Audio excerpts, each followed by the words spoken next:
দেওয়ানা আমার ভালোবাসা সিজন 1 লিখেছেন রিক্তা ইসলাম মায়া পর্ব 11।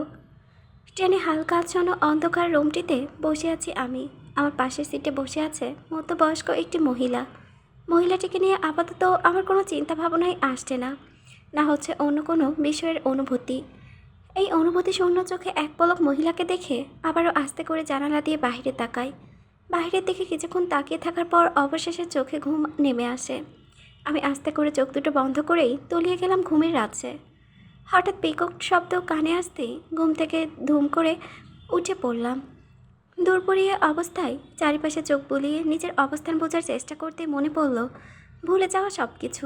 আমি ট্রেনের সিটের মধ্যে ঘুমিয়ে পড়েছিলাম খানিকটা সময়ের জন্য, কিন্তু হঠাৎ করে কোথায় থেকে শব্দটি আসলো আমাদের চলন্ত ট্রেনের মধ্যে তা বোঝার জন্য জানালার দিকে বাইরে তাকাতেই বুঝতে পারি আমাদের ট্রেনটি থামা অবস্থায়। মানে আমি যে ট্রেনটিতে এখন চড়ে বসে আছি সেটি এখন মাঝ রাস্তায় আটকা পড়ে আছে। ট্রেনটিকে চলতে না দেখে কপাল কুঁচকে এলো আমার। মুহূর্তেই মনে হতে লাগলো ট্রেনটি কোনো সময়ে কোনো কারণে সমস্যাও হতে পারে, আর এজন্যই হয়তো মাঝ রাস্তায় ট্রেনটি আটকা পড়ে আছে। সমস্যা বিষয়টি মাথায় আসতেই ঘাড় ঘুরিয়ে তাকাই পাশে। হঠাৎ ট্রেন থেমে যাওয়ায় ট্রেনের কক্ষটির ভিতরে সবাই বেশ আটকে আছে, তা দেখে ফেস সবাই বুঝতে পারছি আমি। তাই সবার দিকে আমি এক পলক তাকিয়ে থেকে আস্তে করে আবারও চোখ বন্ধ করে ঘুমের রাজ্যে হারিয়ে গেলাম। আমি ঘুমের মধ্যে হালকা নড়তে উঠতেই নিজেকে আবিষ্কার করি আরও শক্ত হাতে বেড়াজালের মধ্যে। কেউ আমাকে তার দু হাতে শক্ত করে চেপে ধরে আছে নিজের বুকের মধ্যে। আমি ঘুমের মধ্যে নিজেকে কারো বুকে আবিষ্কার করতেই খানিকটা নড়ে চলার চেষ্টা করতেই সে আবারও তার বুকের মধ্যে আমাকে মাথাটি শক্ত করে চেপে ধরে নিজের সাথে। ব্যক্তিটির এমন করাই আমার মনে হচ্ছে এই মুহূর্তে যেন কারো কাছ থেকে কেউ আমাকে যত্ন সহকারে আগলিয়ে রাখে। কিছুটা ছুটতেও যাচ্ছে আর সে তার আগলিয়ে রাখছে জোর করে। আমি তখনও ঘুমের রেস্ট তেমন কাটাতে পারিনি, তাই ঘুম ঘুম চোখে ব্যক্তিটির বুকে মাথা রাখা অবস্থায় সামনের দিকে তাকাই আমি। চোখের সামনে কিছু দেখতে না পেয়ে ভালো করে তাকাই। আমি তখনই বুঝতে পারি নিজের অবস্থান। আমি এই মুহূর্তে একটি কারের মধ্যে পেছনের সিটে কারো বুকে মাথা দিয়ে বসে আছি, আর আমাদের সাথে আছে একজন ড্রাইভার চাচা। উনি সামনে বসে বেশ মনোযোগ সহকারে গাড়ি চালাচ্ছেন, কিন্তু চাচাকে দেখে অদ্ভুতভাবে মনে হচ্ছে আমি তাকে হয়তো চিনি। চেনা বিষয়টি মাথায় আসতেই চমকে উঠলাম আমি, কারণ শুধু চাচাকে এই মুহূর্তে আমার চেনা মনে হচ্ছে না, তার সাথে সাথে এই গাড়িটিও চেনা মনে হচ্ছে। আর যার বুকে মাথা দিয়ে আছি তাকেও আমার অনেক চেনা চেনা লাগছে। চেনা চেনা ঢাপটা পাশে রেখেই উৎসুক মুখে ভয় কাচু কাচু করতে করতে আস্তে করে মাথা খানিকটা উঁচু করে চোখ তুলে তাকাই শক্ত হাতের ব্যক্তিটির দিকে। তখনই সাথে সাথে চোখে পড়ল ওনাকে, মানে আমার গুণধর স্বামীকে। ওনাকে দেখার সাথে সাথে ভয় সিটিয়ে যাই আমি। ওনার বুকে থাকা অবস্থায় আমি ওনার বুকে আবারও নিজের মাথা গজিয়ে শক্ত করে ওনার শার্টের কলার চেপে ধরে হু হু শব্দ করে কান্না করে বসি। নিজের মনের অবস্থায় এই মুহূর্তে ওনাকে বুঝতে পারবো না, আর না উনি শুনতে চাইবেন। তাই অদ্ভুতভাবে ফেসে যাওয়া বিষয়টি মনে করেই ভীষণ কান্না পাচ্ছি আমার। আমাকে কান্না করতে দেখে চোখ খুলে রেখে সাথে সাথে ধাক্কা মেরে পাশের সিটে ফেলে দেয় উনি। আমি তাল সামলাতে না পেরে গাড়িতে দরজায় বাড়ি খাই। আমি তেমন একটা ব্যথা না পেলেও মাথায় আকস্মিক ব্যথা পাই। মাথা ব্যথা পাওয়ার সাথে সাথে ঝিম ধরে বসি। আমার মাথা ব্যথায়, কারণ আমার অ্যাক্সিডেন্টের ফলে আমি এখন পর্যন্ত তেমন কোনো চাপ নিতে পারি না মাথায়। তাই হয়তো ওনার দেওয়া সামান্য আঘাতেই আমার মাথায় ঝিম ধরে বসে পড়ি আমি। আমাকে এমন করে বসতে দেখে উনি রেগে ড্রাইভার চাচাকে বলে মাঝ রাস্তায় গাড়ি থামিয়ে হাতে পানির বোতল নিয়ে আমাকে টেনে বাহির করে গাড়ি থেকে পরে হাতে থাকা বোতলটি পানি আমার মাথার উপর ঢেলে দিতে লাগলো। সম্পূর্ণ পানি দিয়ে প্রচণ্ড জোরে খালি বোতলটি রাস্তার পাশে ছুঁড়ে মারে। আর আমি ওনার এমন কাছে মুহূর্তেই কেঁপে উঠে ভেজা ভেজা চোখে তাকাই ওনার দিকে। আমার শরীরে যে কালো বোরখাটি রয়েছিল সেটি এখনও আছে, তবে আমার মুখে কোনো রকম মুখোশ নেই। তাই উনি আমার মাথা ঠান্ডা করার জন্য যে পানিটুকু ঢেলে দেয়, সেই পানি আমার সম্পূর্ণ মাথা ভিজার সাথে সাথে আমার শরীরেও পানিতে ভিজে গেছে। আমি ভেজা চোখ মুখ নিয়ে ওনার দিকে ভয় ভয় নজরে তাকিয়ে কাঁপা কাঁপা গলায় কিছু বলতে যাব, তখনই উনি আমাকে কিছু বলতে না দিয়ে পাশ থেকে চিৎকার করে বলে ওঠে, shut up, just shut up. ওনাকে এমন হঠাৎ চিৎকার করতে দেখে আমি ভয় চমকে উঠি। তাই নিজের অবস্থানে দাঁড়িয়ে মাথা নিচু করে ফুপিয়ে ফুপিয়ে কেঁদে চলছি। উনি আমাকে এমন কান্না করতে দেখে রাগে তেড়ে এসে আমার দুবাহু শক্ত করে চেপে ধরে নিজের মুখোমুখি করে দাঁতে দাঁত পিষে আমাকে উদ্দেশ্য করে বলে ওঠে, পাখা গজিয়েছে তোর, তাই মরা শখ হয়েছে, এবার কেটে দেই তোর উড়ন্ত পাখার সাথে। আমার অবাধ্য হস তুই। ওনার এমন কথায় আমি মুহূর্তেই কেঁপে উঠি। তাই নিজের মাথাটা নিচু করে চুপচাপ কান্না করতে থাকি। আমাকে চুপ থাকতে দেখে উনি আবার ওর আগে গজগজ করতে করতে বলে ওঠে, তোকে বলেছিলাম না, তোর কাছে আমি ছাড়া অন্য কোনো অপশান নেই, তোকে আমিতেই থাকতে হবে, তুই থাকতে বাধ্য। তাহলে এই কাজটা কেন করলি? কে দিল তোকে এই পারমিশন? লাস্ট কথাটা চিৎকার করে বলতেই আমার বাহু চেপে ধরাই অবস্থান পিছন দিকে এক প্রকার ধাক্কা মেরে নিজের থেকে কাছ থেকে দূরে সরিয়ে দেয়। আমি তাল সামলাতে না পেরে দুকদম পিছিয়ে যাই আর নিজের হাত দিয়ে বোরকার দুপাশ চেপে ধরে মাথা নিচু করে ফুপিয়ে ফুপিয়ে কাঁপা কাঁপা গলায় আস্তে করে ওনাকে উদ্দেশ্য করে বলি, আপনি আপনি দিয়েছেন সেই পারমিশন। আমার কথায় উনি মুহূর্তেই চোখ মুখ খিচকে অবিশ্বাস্য গলায় উচ্চস্বরে বলে ওঠে, কি? হুম। আমার কথাটা বলার সাথে সাথে উনি আবারও আমার দিকে তেড়ে আসে। আমার দুবাহু শক্ত করে চেপে ধরে নিজের মুখোমুখি করে আমার চোখে মুখে তার দৃষ্টি স্থির করে বলে ওঠে, আমি তোকে পারমিশন দিয়েছি আমার থেকে দূরে যেতে, হ্যাঁ? আর কত চালাবি তুই আমাকে? এবার শান্তি চাই আমার। তোকে থামাতে থামাতে আমি ক্লান্ত। তোকে আমি আর কতভাবে বোঝাবো যে তুই আমার কতটা জুড়ে আছিস? কেন বুঝতে পারছিস না আমার মনের অবস্থাটা? কেন আমাকে ছেড়ে বারবার চলে যেতে চাস? ওনার কণার প্রেক্ষিতে আমি ওনার চোখের দিকে তাকিয়ে করুণ সুরে চোখের পানি ঝরা অবস্থায় বলে উঠি, আপনার জন্য আমি সব কিছু ছেড়ে অনেক দূরে চলে যেতে চাই। আমি আর পারছি না সব কিছু মেনে নিতে। আমার কষ্ট হয় যখন আপনারা আমাকে নিয়ে খেলেন, আর আমি চলে গেলে তো আপনার খুশি হওয়ার কথা, তাই না? তাহলে কেন আমাকে আটকাচ্ছেন বারবার? আমি তো আপনার জীবনের বিষাক্ত কাটা হয়ে থাকতে পারছি না, তাই তো আমাকে মুক্তি দিতে চাচ্ছি। আমার কথাগুলো বলার সাথে সাথে আমার গাল চেপে ধরে টকবকে ওঠা রক্তলাল চোখে আমার দিকে তাকিয়ে থেকে রাগে রেডি করতে করতে বলে ওঠে, কাহিনী শুরু করেছিস আমার সাথে? আমার প্রাণটা তোর মধ্যে বসবাস, আর সেই আমি তোকে আমার কাছ থেকে দূরে রাখতে চাইবো? তুই আমাকে মুক্তি দিবি? দানবীর হচ্ছিস তুই? তোর কাছে আমি কখনো মুক্তি চেয়েছি? আর যেদিন থেকে তোকে নিয়ে ভাবতে বসেছি সেই দিন থেকে আমি তোকে আগলিয়ে রেখেছি, কারণ নজরে পড়তেও দেইনি। আমি তোকে বাধ্য করেছি আমাতে থাকতে। তাহলে কেন তুই বুঝতে চাস না আমি তোকে কতটা ভালোবাসি? তাহলে সেখানে তুই অন্য কারো কীভাবে বিয়ে করতে জন্য পালালি, হ্যাঁ? ওনার এমন চাওয়া পাওয়ার কথাগুলো শুনেই মুহূর্তে রাগটা চেপে বসে নিজের মধ্যে। একটা শান্ত মানুষ যখন রেগে যায় তখন কতটা ভয়াবহ হতে পারে সেটা একটা সামনে মানুষই বুঝতে পারে। আর আমার ক্ষেত্রেও ঠিক তাই হয়েছে। আমি আমার জীবনে কখনো কারোর সাথে উচ্চ গলায় কথা বলি কি না সেটাই সন্দেহ আছে। আর আজ সব সন্দেহের অবসান ঘটিয়ে চরম পর্যায়ের আগে গিয়ে ওনাকে নিজের সবটা শক্তি প্রয়োগ করে এক ধাক্কায় নিজের থেকে দূরে সরিয়ে দেই। আমার এমন হঠাৎ ধাক্কায় তাল সামলাতে না পেরে উনি খানিকটা পিছিয়ে পড়ে যায়। আমার দিকে তাকিয়ে থেকে রাগে কটমট করতে করতে কিছু বলতে যাবে, আমি ওনাকে কিছু বলতে না দিয়ে হিতাকে জ্ঞান হারিয়ে পাগলের মতো নিজের সর্বোচ্চ দিয়ে চিৎকার করে বলে উঠি, কিচ্ছু চাই না আমার, না আপনাকে না অন্য কাউকে, কিচ্ছু চাই না আমার, চাই না চাই না চাই না, কিচ্ছুই না। আপনি শুনেছেন আমার কথা? চাই না কাউকে। আপনারা সবাই শুধু আমাকে কষ্ট দিতে জানেন, কেউ বুঝতে চান না আমি কি চাই। কথাগুলো বলেই আমি ওনার সামনের রাস্তায় হাঁটু করে বসে পড়ি।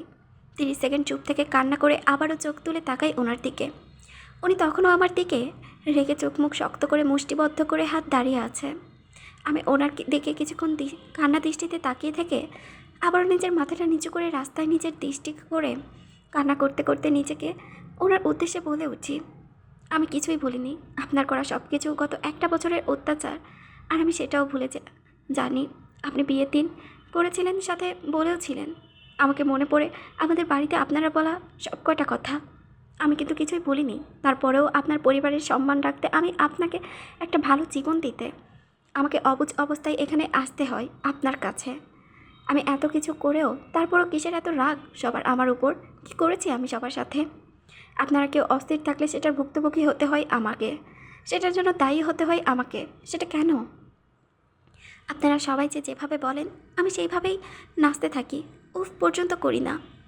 এ তো কেন আমার ভাগ্যে সবসময় কষ্টটাই বরাদ্দ থাকে বলতে পারবেন আপনি? আসলে আপনারা সবাই স্বার্থপর, নিজের জন্য আমাকে ব্যবহার করতে চান। আমি কী চাই সেটা জানা প্রয়োজন বোধ করেন না। তাই আমার কাউকে চাই না, কিচ্ছু লাগবে না। আমার সব কয়টা দূরে থাকুন আমার থেকে। আমি একা থাকতে চাই, আমাকে আমার মতো থাকতে দিন প্লিজ, প্লিজ। কথাগুলো বলেই হাঁটু করা অবস্থায় রাস্তায় বসে ওনার সামনে কান্না করতে থাকি। উনি আমার সব কয়টা কথা শুনে রেগে দ্রুত গতিতে আমার দিকে তেড়ে এসে আমার সামনে হাঁটু করে বসে পড়ে। এক হাত দিয়ে আমার চুলের মুঠো ধরে অন্য হাতে আমার গলায় শক্ত করে চেপে ধরে। নিজের একদমই কাছে নিয়ে এসে ওনার প্রতিটি নিঃশ্বাস আমার মুখে আছড়ে পড়ছে। উনি আমাকে এমনভাবে নিজের সাথে চেপে ধরা মুহূর্তেই নিঃশ্বাসটা বন্ধ হয়ে আসছে আমার। আমি নাজেহাল অবস্থায় অঝর ধরা চোখে পানি ফেলতে ফেলতে ওনার আমার গলার চেপে ধরা হাতটা ছুটানোর চেষ্টা করতে থাকি। উনি আমার দিকে তাকিয়ে থেকে আমাকে এমন করতে দেখে রাগে রিডি করতে করতে তাতে দাঁত চেপে আমাকে উদ্দেশ্য করে বলে ওঠে, তোর কাকে চাই বা না চাই সেটা ঠিক আমি করব, তুই না। তুই কি মনে হয় তুই আমাকে তো এইসব বললে আমি তোকে যেতে দিব এত সোজা? তোর সাথে গত একটা বছর যা কিছু হয়েছে সব কিছুর পেছনে একটা করে কারণ আছে যেটা তুই জানিস না। তুই যদি কখনো আমার কাছে জানতে চাইতিস তাহলে আমি সেটা তোকে খুশি মনে সবটাই বলতাম। তোর প্রশ্ন করার জন্যই অপেক্ষায় ছিলাম, কিন্তু তুই এতটাই অবুঝ যে কখনোই তোর মনে এসব প্রশ্নই জাগেনি। তাই আমিও চুপ ছিলাম, কিন্তু আমার চুপ থাকার মানে এই নয় যে তোকে সরিয়ে রাখবো নিজের কাছ থেকে। ওনার বলা প্রতিটি কথা শুনে মুহূর্তে আমি শীতল হয়ে আসি। আমাকে শান্ত হয়ে যেতে দেখে ওনার যেন রাগটা মাথা চেপে বসে, আর সেই রাগের রেশ ধরে উনি আমার গলা ছেড়ে শক্ত হাতের সাথে সাথে আমার গাল চেপে ধরে চোখে মুখে শক্ত করে রাগে কটমট করতে করতে আবারও বলে ওঠে, আমাকে আমার মতো সব কিছু বুঝে নিতে দে, নয়তো আপোষে কিছু না পেলে জোর করে আদায় করে নিতে দ্বিধাবোধ করব না আমি। আর আমি ভালো নই, তাই ভালোটা আমার সাথে চাই না। তোকে ছেড়ে দেওয়ার মতো ভালো বা মহৎ কোনোটাই সাদার ইচ্ছে নেই আমার। আর বাকি রইল তোকে তোর মতো করে থাকতে দেওয়া, সেটা তো কখনোই হচ্ছে না আমি থাকতে। তাই তোর যা করার আমার সাথেই করতে হবে। তাই যেটা করতে বলিস সেটা চুপচাপ কর, নয়তো তোকে গুলি করে মারতে দ্বিধাবোধ করব না আমি। কথাগুলো বলেই এক প্রকার মাটিতে ধাক্কা মেরে ছুঁড়ে ফেলে আমাকে। আমি ওনার এমন কাজে রাস্তায় উপর হয়ে পড়ি। উনি আমাকে ধাক্কা দিয়ে রাগে গজগজ করতে করতে উঠে দাঁড়িয়ে সামনের দিকে ঘুরে এক কদম বাড়াতেই আমি পেছন থেকে মাটিতে লুটিয়ে পড়া অবস্থায় ওনাকে উদ্দেশ্য করে বলে উঠি, ঠিক আছে তাই হোক, মেরে ফেলুন আমাকে। কথাটা বলে আস্তে করে উঠে দাঁড়াই আমি। উনি আমার এমন কথা শুনে সাথে সাথে দুহাত মুষ্টিবদ্ধ করে পেছন ফিরে ঘুরে তাকাই আমার দিকে। ওনার দৃষ্টি শক্ত করে আমার দিকে তাকাতেই আমি নিজেকে ঠিক করে ওনার দিকে শান্ত দৃষ্টিতে তাকিয়ে থেকে আবারও শক্ত গলায় ওনাকে উদ্দেশ্য করে বলে উঠি, আমি আর পারছি না সব কিছু মেনে নিতে। আমাকে কেন আটকে রাখতে চান আপনি? কোন অধিকার নিয়ে থাকবো আপনার বাড়ি? আমি আপনার বোন হই, সবাই তো তাই জানে। আমাকে কষ্ট দেওয়ার জন্য রাখতে চান আপনার বাড়ি? আমাকে দেখাতে চান আপনি আপনার ভালোবাসার মানুষের সাথে বিয়ে করে কিভাবে খুশি থাকছেন সেটা? আমার কথায় মুহূর্তে কপাল কুঁচকে এলো ওনার। পরে আমার দিকে সন্দেহ দৃষ্টিতে তাকিয়ে থেকে তীক্ষ্ণ গলায় প্রশ্ন করে বসে, মানে কিসের ভালোবাসার মানুষ আমার? ওনার এমন না বোঝার কথায় করুণ চোখে তাকাই আমি ওনার দিকে। উনি কি বলতে চাইছেন এই মুহূর্তে কিছু বুঝতে পারছি না আমি। তাই অবুজের ধাপটা পেরিয়ে নিজের মতো করে আবারও বলে উঠি, হাসালেন সাহেব, সব কিছু করে আজ আপনি অবুঝ শেষে বসে আছেন। আপনার দুজন পারেনও বটে। একজন ঘাট ধাক্কায় বাড়ি থেকে বের করে অন্যজন আবার পরপর আঘাত করে বেড়াই। আপনারা সবাই বলেন আমি কিছুই বুঝি না, আমি ভালোবাসা বুঝে উঠতে পারি না, তাই বলে স্বামীর অন্যের প্রতি ভালোবাসাটা সেটাও বুঝবো না। আর আজ আমি এখানে সেটা তো আপনাদের জন্যই। তাই আমার কাউকে লাগবে না প্লিজ। আমি আর নিতে পারছি না, তাই আমাকে মেরে ফেলুন, নয়তো মুক্তি দিন প্লিজ। আমার এমন কথাই যেন উনি নিজেকে নিজের মধ্যে থেকে হারিয়ে ফেলে মুহূর্তেই। তাই দ্রুত আমার কাছে এসে বসে দু হাতে আমাকে আঁকড়ে ধরে নিজের কাছে টেনে আমার কপালের সাথে নিজের কপাল চেপে ধরে স্বাভাবিক কণ্ঠে দ্রুত বলে ওঠে, রিত, আর কতটা জ্বালাবি আমায় তুই? কেন বুঝতে পারছিস না আমাকে? আমি তোর দহনের আগুনে জ্বলে পুড়ে মরছি বারবার। আমার শান্তিটাই তুই, তাই তোকে মুক্তি দিতে পারবো না আমি। তবে একটা কাজ ঠিকই করব, আমি তোকে আজকে থেকে আর কোনো রকম বিরক্ত করতে আসবো না কখনোই। আজ থেকে তুই একদমই স্বাধীন। আমি তোর স্বাধীনতার হস্তক্ষেপ করব না আর, তাই তোর সামনেও আসবো না আমি। তুই তোর মতো করে সবার সাথে ভালো থাকতে পারবি, তবে সেটা আমার বাড়িতে থেকে। তুই তোর মতো করে সবটাই করতে পারবি একদম আগের মতো করে। যা, আর জ্বালাবো না তোকে আমি। আমাদের সম্পর্কটা যেখান থেকে শুরু হয়েছে আজ থেকে আবার সেই জায়গাতেই এসে দাঁড়িয়ে পড়লো দুজনে। কিন্তু আমাকে ছেড়ে যাওয়ার অপশান দিব না তোকে আমি। সবই আমার আগের মতো চলবে। এবার তুই নিজ থেকে ডাকলেও আমি তোর কাছে আসবো না। সারা জীবন এভাবেই কাটাবো তুই আর আমি। যা এবার সামনে থেকে। কথাগুলো বলেই আমাকে নিজের থেকে দূরে সরিয়ে দেয় হালকা ধাক্কা দিয়ে। আমি ওনার সব কথা শুনে শ্রবণ করলাম। পরে উনি আমাকে ধাক্কা দিয়ে দূরে সরিয়ে সামনে থেকে ঘুরে আকাশের দিকে তাকিয়ে বড় বড় নিঃশ্বাস নিয়ে নিজেকে শান্ত করে ড্রাইভার চাচাকে বলে আমাকে বাসায় পৌঁছে দিতে। আমি ওনার কথা অনুযায়ী ধীর পায়ে গাড়ির দরজার সামনে দাঁড়িয়ে পড়তেই পেছন থেকে উনি রাগে চাপা সুরে আবার আমাকে উদ্দেশ্য করে বলে ওঠে, আমি জানি না আজ রাতে এমন কি হয়েছে, তবে কি হয়েছে সেটা খুঁজে বের করবই আমি, কারণ তোর দ্বারা তো এত দূর আসা তো দূর থাক, তুই খানবাড়ির দরজাটা পর্যন্ত পার করারও সম্ভব না। তাই যে তোকে পালাতে সাহায্য করেছে, আই সোয়ার তাকে এই কাজটার জন্য চরম মূল্য দিতে হবে। আর এটা যে কতটা ভয়াবহ হবে সেটা সে নিজেও জানে না, তবে আমি তোকে নিজে বোঝাবো হৃদ খান আসলে কি। কথা বলেই আমাদের সামনে দাঁড়িয়ে থাকা গাড়িটির মধ্যে উঠে পড়ে। উনি সামনের গাড়িতে উঠতেই গাড়ি থেকে দ্রুততার সঙ্গে নেমে আসে আসিফ, আর আমার সামনে এসে গাড়ির দরজা খুলে আমাকে পেছনের সিটে বসিয়ে ড্রাইভার চাচার সঙ্গে বসে পড়ে আসিফ। আমার গাড়িতে বসার সাথে সাথে গাড়িটি চলতে শুরু করে আপন গতিতে ড্রাইভার চাচা, আর আমাদের ঠিক সামনের গাড়ির মধ্যে রয়েছেন উনি। উনি ওনার কথা রেখেছেন, তাই আমার থেকে এখন থেকে দূরত্ব বজায় রাখছেন। ওনার এমন দূরত্ব বজায় রাখাটা নিয়ে আমার কোনো দ্বিমত পোষণ করছি না, ওনার কাছে আমি সহমত পোষণ করছি, মানে একমত পোষণ করছি। ওনাকে নিয়ে আমার কষ্টে জড়িটা এতটাই ভরপুর যে আর নতুন করে কিছু ভাবতে পারছি না আমি। তাই শূন্য অনুভূতি নিয়ে গাড়ির সিটে এলিয়ে দিয়ে বসে আছি আমি। যা হচ্ছে সেটাই হতে দেওয়া ঠিক। এবার সময় ঠিক করবে আমরা কি করব, আমাদের সাথে কি হবে। এবার আমারও কোনো রকম দুঃখ নেই কারো ওপর, আর না আছে কোনো রকম আশা। আমি আর কখনোই যাব না ওনার সামনে, এড়িয়ে চলবো ওনাকে। এবার সময় সাপেক্ষে বিবেচনা করবে আমাদের সম্পর্কের অবস্থান। নেহা আপুর সঙ্গীত অনুষ্ঠানের একপাশে দাঁড়িয়ে আছি আমি। চারিদিকে মানুষে ভরপুর হয়ে আছে। ফয়সাল ভাইয়ার পরিবারও আছে খানবাড়িতে। দুজনের সঙ্গীত অনুষ্ঠানে একসাথে পরিচালনা করা হচ্ছে খানবাড়িতে। এতে করে মেহমানের আনাগোনাও অনেকটাই বেশি। সেই সাথে যেন দুপক্ষের মধ্যে নাচের কম্পিটিশনও বেড়ে গেছে জোর তালে। কে কোন পক্ষকে হারাবে সেই কম্পিটিশনে আছে সবাই। তাই নাচের কম্পিটিশনে বড়রা বাদ যায়নি কোনো অংশে। তারাও ছোটদের সাথে সমান তালে পাল্লা দিয়ে অংশগ্রহণ করছে নেহা আপুর সঙ্গীতে। সারিবদ্ধভাবে দলবদল করে একের পর একজন নেচে যাচ্ছে এই মুহূর্তে, আর আমিও তাদের সাথে এই নাচের অনুষ্ঠানে অংশগ্রহণ করছি। তবে নাচটা এই মুহূর্তে নাচতে পারছি না আমি, কারণ আমার নিজেকে কেমন একটা খালি খালি লাগছে। ভীষণভাবে মনে হচ্ছে কাউকে খুব বেশি মিস করছি। কিন্তু কাকে মিস করছি আমি? আমার চোখের সামনে তো সবাই আছে, তাহলে আর কাকে চাই আমার? আচ্ছা, আমি কি ওনাকে মিস করছি, মানে আমার স্বামীকে? এখানে তো উনি ছাড়া বাকি সবাই আছে অনুষ্ঠানে, তাহলে কি ওনার জন্য মনটা পড়ছে আমার? কেন? ওনাকে নিয়ে কথাগুলো ভেবেই নীরবে নিশ্চুপে একটা দীর্ঘশ্বাস ছাড়লাম আমি। গত দুদিন ধরে ওনাকে দেখি না আমি। আপুর মেহেদি রাতের ঘটনার পর আমাকে আসিফ ভাইয়া বাসায় পৌঁছে দেয়। পরপর দুদিন দুটো অনুষ্ঠান হওয়ার কারণে সবাই সঙ্গীত অনুষ্ঠান একদিন পরে রাখা হয়, যাতে করে সবাই একটা দিন রেস্ট নিতে পারে। সেই সুবাদে আমি ওনাকে কাল সারাদিন রাত, আজকে সারাদিন রাত, এখন বাজে 1:45 অবধি এক পলকও দেখতে পারিনি। উনি আজকে নেহাপুর সঙ্গীত অনুষ্ঠানেও আসেনি। হয়তো আমার জন্যই আসেনি, আমার সামনে পড়তে চায় না, বা ওনার জন্য আমার আনন্দটা নষ্ট হোক এমন কিছুই চাই না। তাই হয়তো উনি দূরে থাকা, উনি আমার সামনে না থাকায় নিজেকে কেমন বড্ড ভার ভার লাগছে। কষ্টটা যেন হঠাৎ করে আমার মধ্যে চেপে বসেছে ওনার জন্য। আর সেই কষ্টে কাতর হয়ে করুণ চোখে চারিপাশে আস্তে করে চোখ বুলিয়ে ওনাকে খুঁজে নিলাম। আমি ওনাকে কোথাও দেখতে না পেয়ে নিজেকে শান্ত রাখার চেষ্টা করে আবারও চোখ রাখলাম সামনের স্টেজের দিকে। সামনের দিকে তাকাতেই চোখে পড়ল ডলি আপুকে। আমার স্বামীর সাথে সাথে ডলি আপুও আমার ওপর প্রচণ্ড রেগে আছেন আমার ফিরে আসাটা নিয়ে। আমার ফিরে আসায় উনি অনেকটা রেগে গিয়েছেন আমার ওপর। আমি ওনাকে সবটা বলার পরও কিছুই বিশ্বাস করেনি ডলি আপু। আমি নাকি ইচ্ছে করে এই বাড়িতে এসেছি ওনার সম্পত্তির জন্য, আমাকে নাকি উনি শান্তিতে থাকতে দেবে না, এটা শেষ থেকে ছাড়বেন। আমি শুধু অসহায়ভাবে সবটা শুনে গেছি নীরবে, কিছু বলার মতো ছিল না আমার। তাই আমি ডলি আপুর থেকে আস্তে করে নিজের দৃষ্টি সরিয়ে পাশে তাকাতেই নিজের সামনে বাড়িয়ে দেওয়া একটা হাত হাজির হয়। আমি ভাবে হাতটা অনুসরণ করে তাকাই হাতের মালিকের দিকে। সাথে সাথে চোখ পড়ল আয়ন ভাইয়ের হাসির জল দৃষ্টান্ত যা আমার দিকে নিক্ষেপ করা। আয়ন ভাইয়া আমাকে তার সাথে নাচার জন্য একটা হাত বাড়িয়ে দিয়ে দাঁড়িয়ে আছে।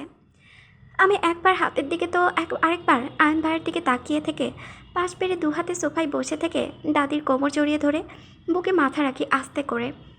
আমি দাদিকে জড়িয়ে ধরতে দাদিও আমাকে আগলে নাই দু হাতে জড়িয়ে ধরে। আর আমাকে এমন করতে দেখে আয়ন ভাইয়াও আমার দিকে এক পল তাকিয়ে থেকে নিশ্চুপ আমার পাশের সোফায় বসে পড়ে।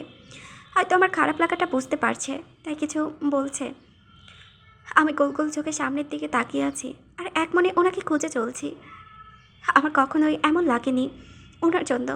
উনি কতবার আমার থেকে দূরে দূরে থাকছে, মাসেও থাকছে, কখনো আমার চোখে দুটো একটা কাতর থাকেনি ওনাকে দেখার জন্য, কিন্তু আজকে বড্ড কাতর হয়ে উঠেছে আমার চোখ দুটো, শুধু ওনাকে এক পলক দেখার জন্য। উনি কোথায় আছে, আমার থেকে কতটা দূরে আছে। এমন সব চিন্তা ভাবনায় সারা রাত এভাবে দাদির মুখে মাথা রেখে কাটিয়ে দেই আমি। একটা সময় ঘুমিয়ে পড়ি দাদির বুকে। আমিন ভাইয়াও সারাটা রাত আমার সাথেই ছিল বসা অবস্থায়। সকালে ঘুম থেকে উঠে নিজেকে আবিষ্কার করি নিজের রুমের বিছানায় শোয়া অবস্থা। হয়তো দাদি আমাকে এখানে নিয়ে এসেছে, তাই ফ্রেশ না হয়ে এলোমেলো অবস্থায় ঘুম ঘুম চোখে ঢুলতে ঢুলতে বাহির হলাম নিজের রুমের থেকে। মাথা চুলকাতে চুলকাতে চারিদিকে চোখ বুলিয়ে নিলাম। তেমন কেউ ঘুম থেকে ওঠেনি, কয়টা কাজের লোক ছাড়া। বেশ রাত হয়ে ঘুমানোর জন্য এখনও কেউ ঘুম থেকে ওঠেনি। আমি কাউকে কোথাও দেখতে না পেয়ে আস্তে করে ধীর পায়ে হেঁটে হেঁটে সিঁড়ি বেয়ে নিচে নামছি, উদ্দেশ্য বাগান যাব। আমার পরিবারের সাথে কথা বলবো অনেক দিন পর। নিচে নামতেই চোখে পড়ল ড্রয়িং টেবিলে বসা আরিফ ভাইয়া ও ফিহা আপু। ওদের দুজনকে একসাথে দেখে চোখ কুচলিয়ে ভালো করে তাকাই আমি। সাথে সাথে চোখে পড়ল ফিহা খুব যত্ন সহকারে ভাইয়াকে নাস্তা দিচ্ছে, বারবার এটা সেটা বলে ভাইয়ার প্লেট ভরপুর করে দিচ্ছে। আর আরিফ ভাইয়া বিরক্তি নিয়ে সেগুলো অন্য প্লেটে রাখছে বারবার। ফিয়া একবার ভাইয়াকে বাতাস করছে তো আরেকবার পানি এগিয়ে দিচ্ছে। আর আরিফ ভাইয়া ফিয়ার এমন সব কাজে খুব বিরক্ত বোধ করছে, সেটা ভাইয়ার ফেস দেখে বুঝতে পারছি আমি। তাদের এমন দেওয়া নেওয়ার ভাব দেখে কৌতূহলী হয়ে খানিকটা এগিয়ে গিয়ে প্রশ্ন করে বসি, ভাইয়া ফিয়া তোমাকে খাবার খাওয়াচ্ছে কেন এমন করে? পেছন থেকে হঠাৎ প্রশ্ন করাই থমথমে খেয়ে যায় দুজনেই। দ্রুততার সঙ্গে দুজন আলাদা হয়ে পেছন ঘুরে তাকাই আমার দিকে। আমাকে ওরা কী বলবে সেটা বুঝতে না পেরে দুজনেই চোখাচোখি করে নেয়। আমাকে ওদের দিকে কৌতূহলী চোখে তাকাতে দেখে আরিফ ভাইয়া আমার দিকে এক পলক তাকিয়ে থেকে নিশ্চুপ দ্রুততার সঙ্গে ড্রয়িং রুম ছেড়ে বাইরে চলে যায়। আর আমি ভাইয়ার এমন তাড়া করে চলে যেতে দেখে ভাইয়ার চলে যাওয়ার দিকে তাকিয়ে থেকে কপাল কুঁচকে কৌতূহলী হয়ে আবারও ফিয়াকে কিছু বলতে যাব, তার আগে ফিয়া চটপট তাড়া দিয়ে আমাকে উদ্দেশ্য করে বলে ওঠে, আমি কিছু জানি না তোর ভাই এভাবে কেন চলে গেল। ফিহার এমন কথায় গাড় ঘুরে তাকাই ওর দিকে, পরে তীক্ষ্ণ দৃষ্টিতে তাকিয়ে থেকে বলে উঠি, আমি কি তোর কাছে জানতে চেয়েছি যে তুই ভাই কেন এভাবে চলে গেল? আমি জানি তুই কিছু একটা প্রশ্ন করতি, তাই আগে উত্তরটা বলে দিলাম যাতে তোর কষ্ট করে প্রশ্ন করতে না হয়। ফিহার এমন তেরা উত্তরে ব্রো কুচকে তাকাই ওর দিকে। কিছু একটা তো আছে ওদের মধ্যে যা আমার কাছ থেকে লুকানোর চেষ্টা করছে, কিন্তু সেটা কি হতে পারে? আমাকে এমন করে ওর দিকে তাকাতে দেখে ফিহা খানিকটা নড়ে চড়ে ওঠে। আমি ওকে নড়তে চড়তে উঠতে দেখে কিছু বলতে নিব ফিহাও দ্রুত আমাকে এড়িয়ে চলে যায় এখান থেকে নিচের রুমে। বিষয়টা কী হলো কিছু বুঝতে না পেরে আবারও নিজের মাথা চুলকে ঠোঁট উল্টে অসহায় চোখে ফিয়ার চলে যাওয়ার দিকে একবার তাকিয়ে থেকে আস্তে করে নিজের মতো করে হেঁটে চললাম বাইরের দিকে। বাগানের সব কিছু হেঁটে হেঁটে হাত দিয়ে ছুঁয়ে ছুঁয়ে দেখছি আমি। অনেকদিন পর বাগানের সব কিছু আবারও ভালো করে পর্যবেক্ষণ করছি। অনেকটা ভালো লাগা কাজ করছে নিজের মধ্যে, অনেকটা নিজেকে শান্ত করার জন্য এখানে আসা। তাই নিজের খারাপ লাগা ভাবটা পেছনে ফেলে নিজের ভালো লাগাটা কাজ করাচ্ছি আমি। আর সেই ভালো লাগার সাথে কিছুটা এগিয়ে যেতে আমার চোখে পড়লো একটা অদ্ভুত জিনিস। আমি সেটা থেকে এগিয়ে গিয়ে দ্রুততার সঙ্গে নিজের হাত দিয়ে দম ধরে কিছুক্ষণ তাকিয়ে থেকে ভ্যা ভ্যা শব্দ করে কান্না করে বসে হাত পা ছড়িয়ে ছিটিয়ে কান্না করতে করতে শুধু একটা কথাই বলছি, আমার এত সর্বনাশ কে করলো? বাগানের একপাশে দাঁড়িয়ে দাঁড়িয়ে ফোনে কথা বলছিল আরিফ ভাইয়া। আমার এমন কান্না করার শব্দ শুনে সাথে সাথে আমার কাছে দৌড়ে এসে হাঁটু পেরে বসে অস্থির সুরে বলে ওঠে, কি হয়েছে ঋতু পাখি, কান্না করছিস কেন তুই? আরিফ ভাইয়ের আদুরে মাখা কথা শুনে মুহূর্তে যেন কষ্টটা আরও এক ধাপ বেড়ে যায়। তাই আগের চেয়েও আরও বেশি শব্দ করে কান্না করে বসি। আমাকে কান্না করতে দেখে আরিফ ভাইয়া দু হাতে আমার কাল আঁকড়ে ধরে পাশ থেকে দৌড়ে হাজির হয় আয়ন ভাইয়া। গায়ে তার জগিং স্যুট, হয়তো বাইরে জগিং করতে গিয়েছিল। আয়ন ভাইয়াও আমার সামনে হাঁটু করে বসে পড়ে অস্থিরতার সাথে বলে ওঠে, কি হয়েছে তোমার মায়ু, এভাবে কান্না করছো কেন? কোথাও ব্যথা পেয়েছো তুমি? আরিফ, ওর কী হয়েছে? আমি জানি না, ওর কান্না শুনেই তো এখানে আসলাম মাত্র। আরিফ ভাইয়ের এমন কথাই আয়ন ভাই আমাকে আরও ঝটপট তাড়া দিয়ে বলে ওঠে, মায়ু পাখি কী হয়েছে বলবে তো? আয়ন ভাইয়ের এমন কথাই আমি আগের তুল্য হয়ে কান্না করতে করতে বলে উঠি, আমার সর্বনাশ হয়ে গেছে আয়ন ভাইয়া, আমার সব শেষ হয়ে গেছে। আমার এমন কথাই থমথমে খেয়ে যায় দুজনে। কী এমন হয়েছে যে আমার সব শেষ হয়ে গেল? তাই আমার সাথে কী এমন হয়েছে বোঝার চেষ্টায় আমার দিকে তীক্ষ্ণ দৃষ্টিতে তাকাতেই আমি নাক টেনে টেনে কান্না করতে করতে এক হাত বাড়িয়ে সামনের দিকে ইশারা করে দেখিয়ে আবারও শব্দ করে কান্না করে উঠি। ওরা দুজন আমার হাতের ইশারা অনুযায়ী সামনে তাকিয়ে কিছু দেখতে না পেয়ে আবারও আমার দিকে তীক্ষ্ণ দৃষ্টিতে তাকায়। আর সাথে সাথে আরিফ ভাই বলে ওঠে, কই কিছুই তো দেখতে পারছি না, কি হয়েছে? আরিফ ভাইয়ের এমন কথায় আমি আবারও হাতের ইশারায় জিনিসটিকে দেখিয়ে বলে উঠি, ভাইয়া আমার ছোট বাবু ফিসটা কিছুক্ষণ আগে মারা গেছে আয়ন ভাইয়া। তুমি জানো ফিসটা অনেক চালাক ছিল, কি সুন্দর করে পানির মধ্যে দৌড়াতো। আর এখন আমার এমন মরা কান্নার দেখে থমথমে খেয়ে যায় দুজনেই। পরে করুণ চোখে একবার ফিসটার দিকে তাকিয়ে থেকে আমার দিকে তাকায় দুজন। আমার এমন কান্না দেখে আয়ন ভাইয়া চুপ করে গেলেও আরিফ ভাইয়ের সাথে সাথে বলে ওঠে, সিরিয়াসলি ঋতু, তুই একটা 2 ইঞ্চির মাছের জন্য এমনভাবে কান্না করছিস? আর তুই এটা কোথায় পেয়েছিস?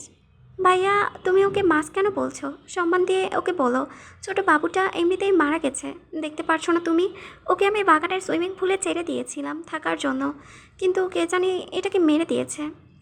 আমার এমন কথাই আয়ন ভাইয়া সান্ত্বনা সুরে বলে ওঠে, আচ্ছা ঠিক আছে, আর আরিফ মাছ বলবে না তোমার ছোট বাবুটাকে, ওকে?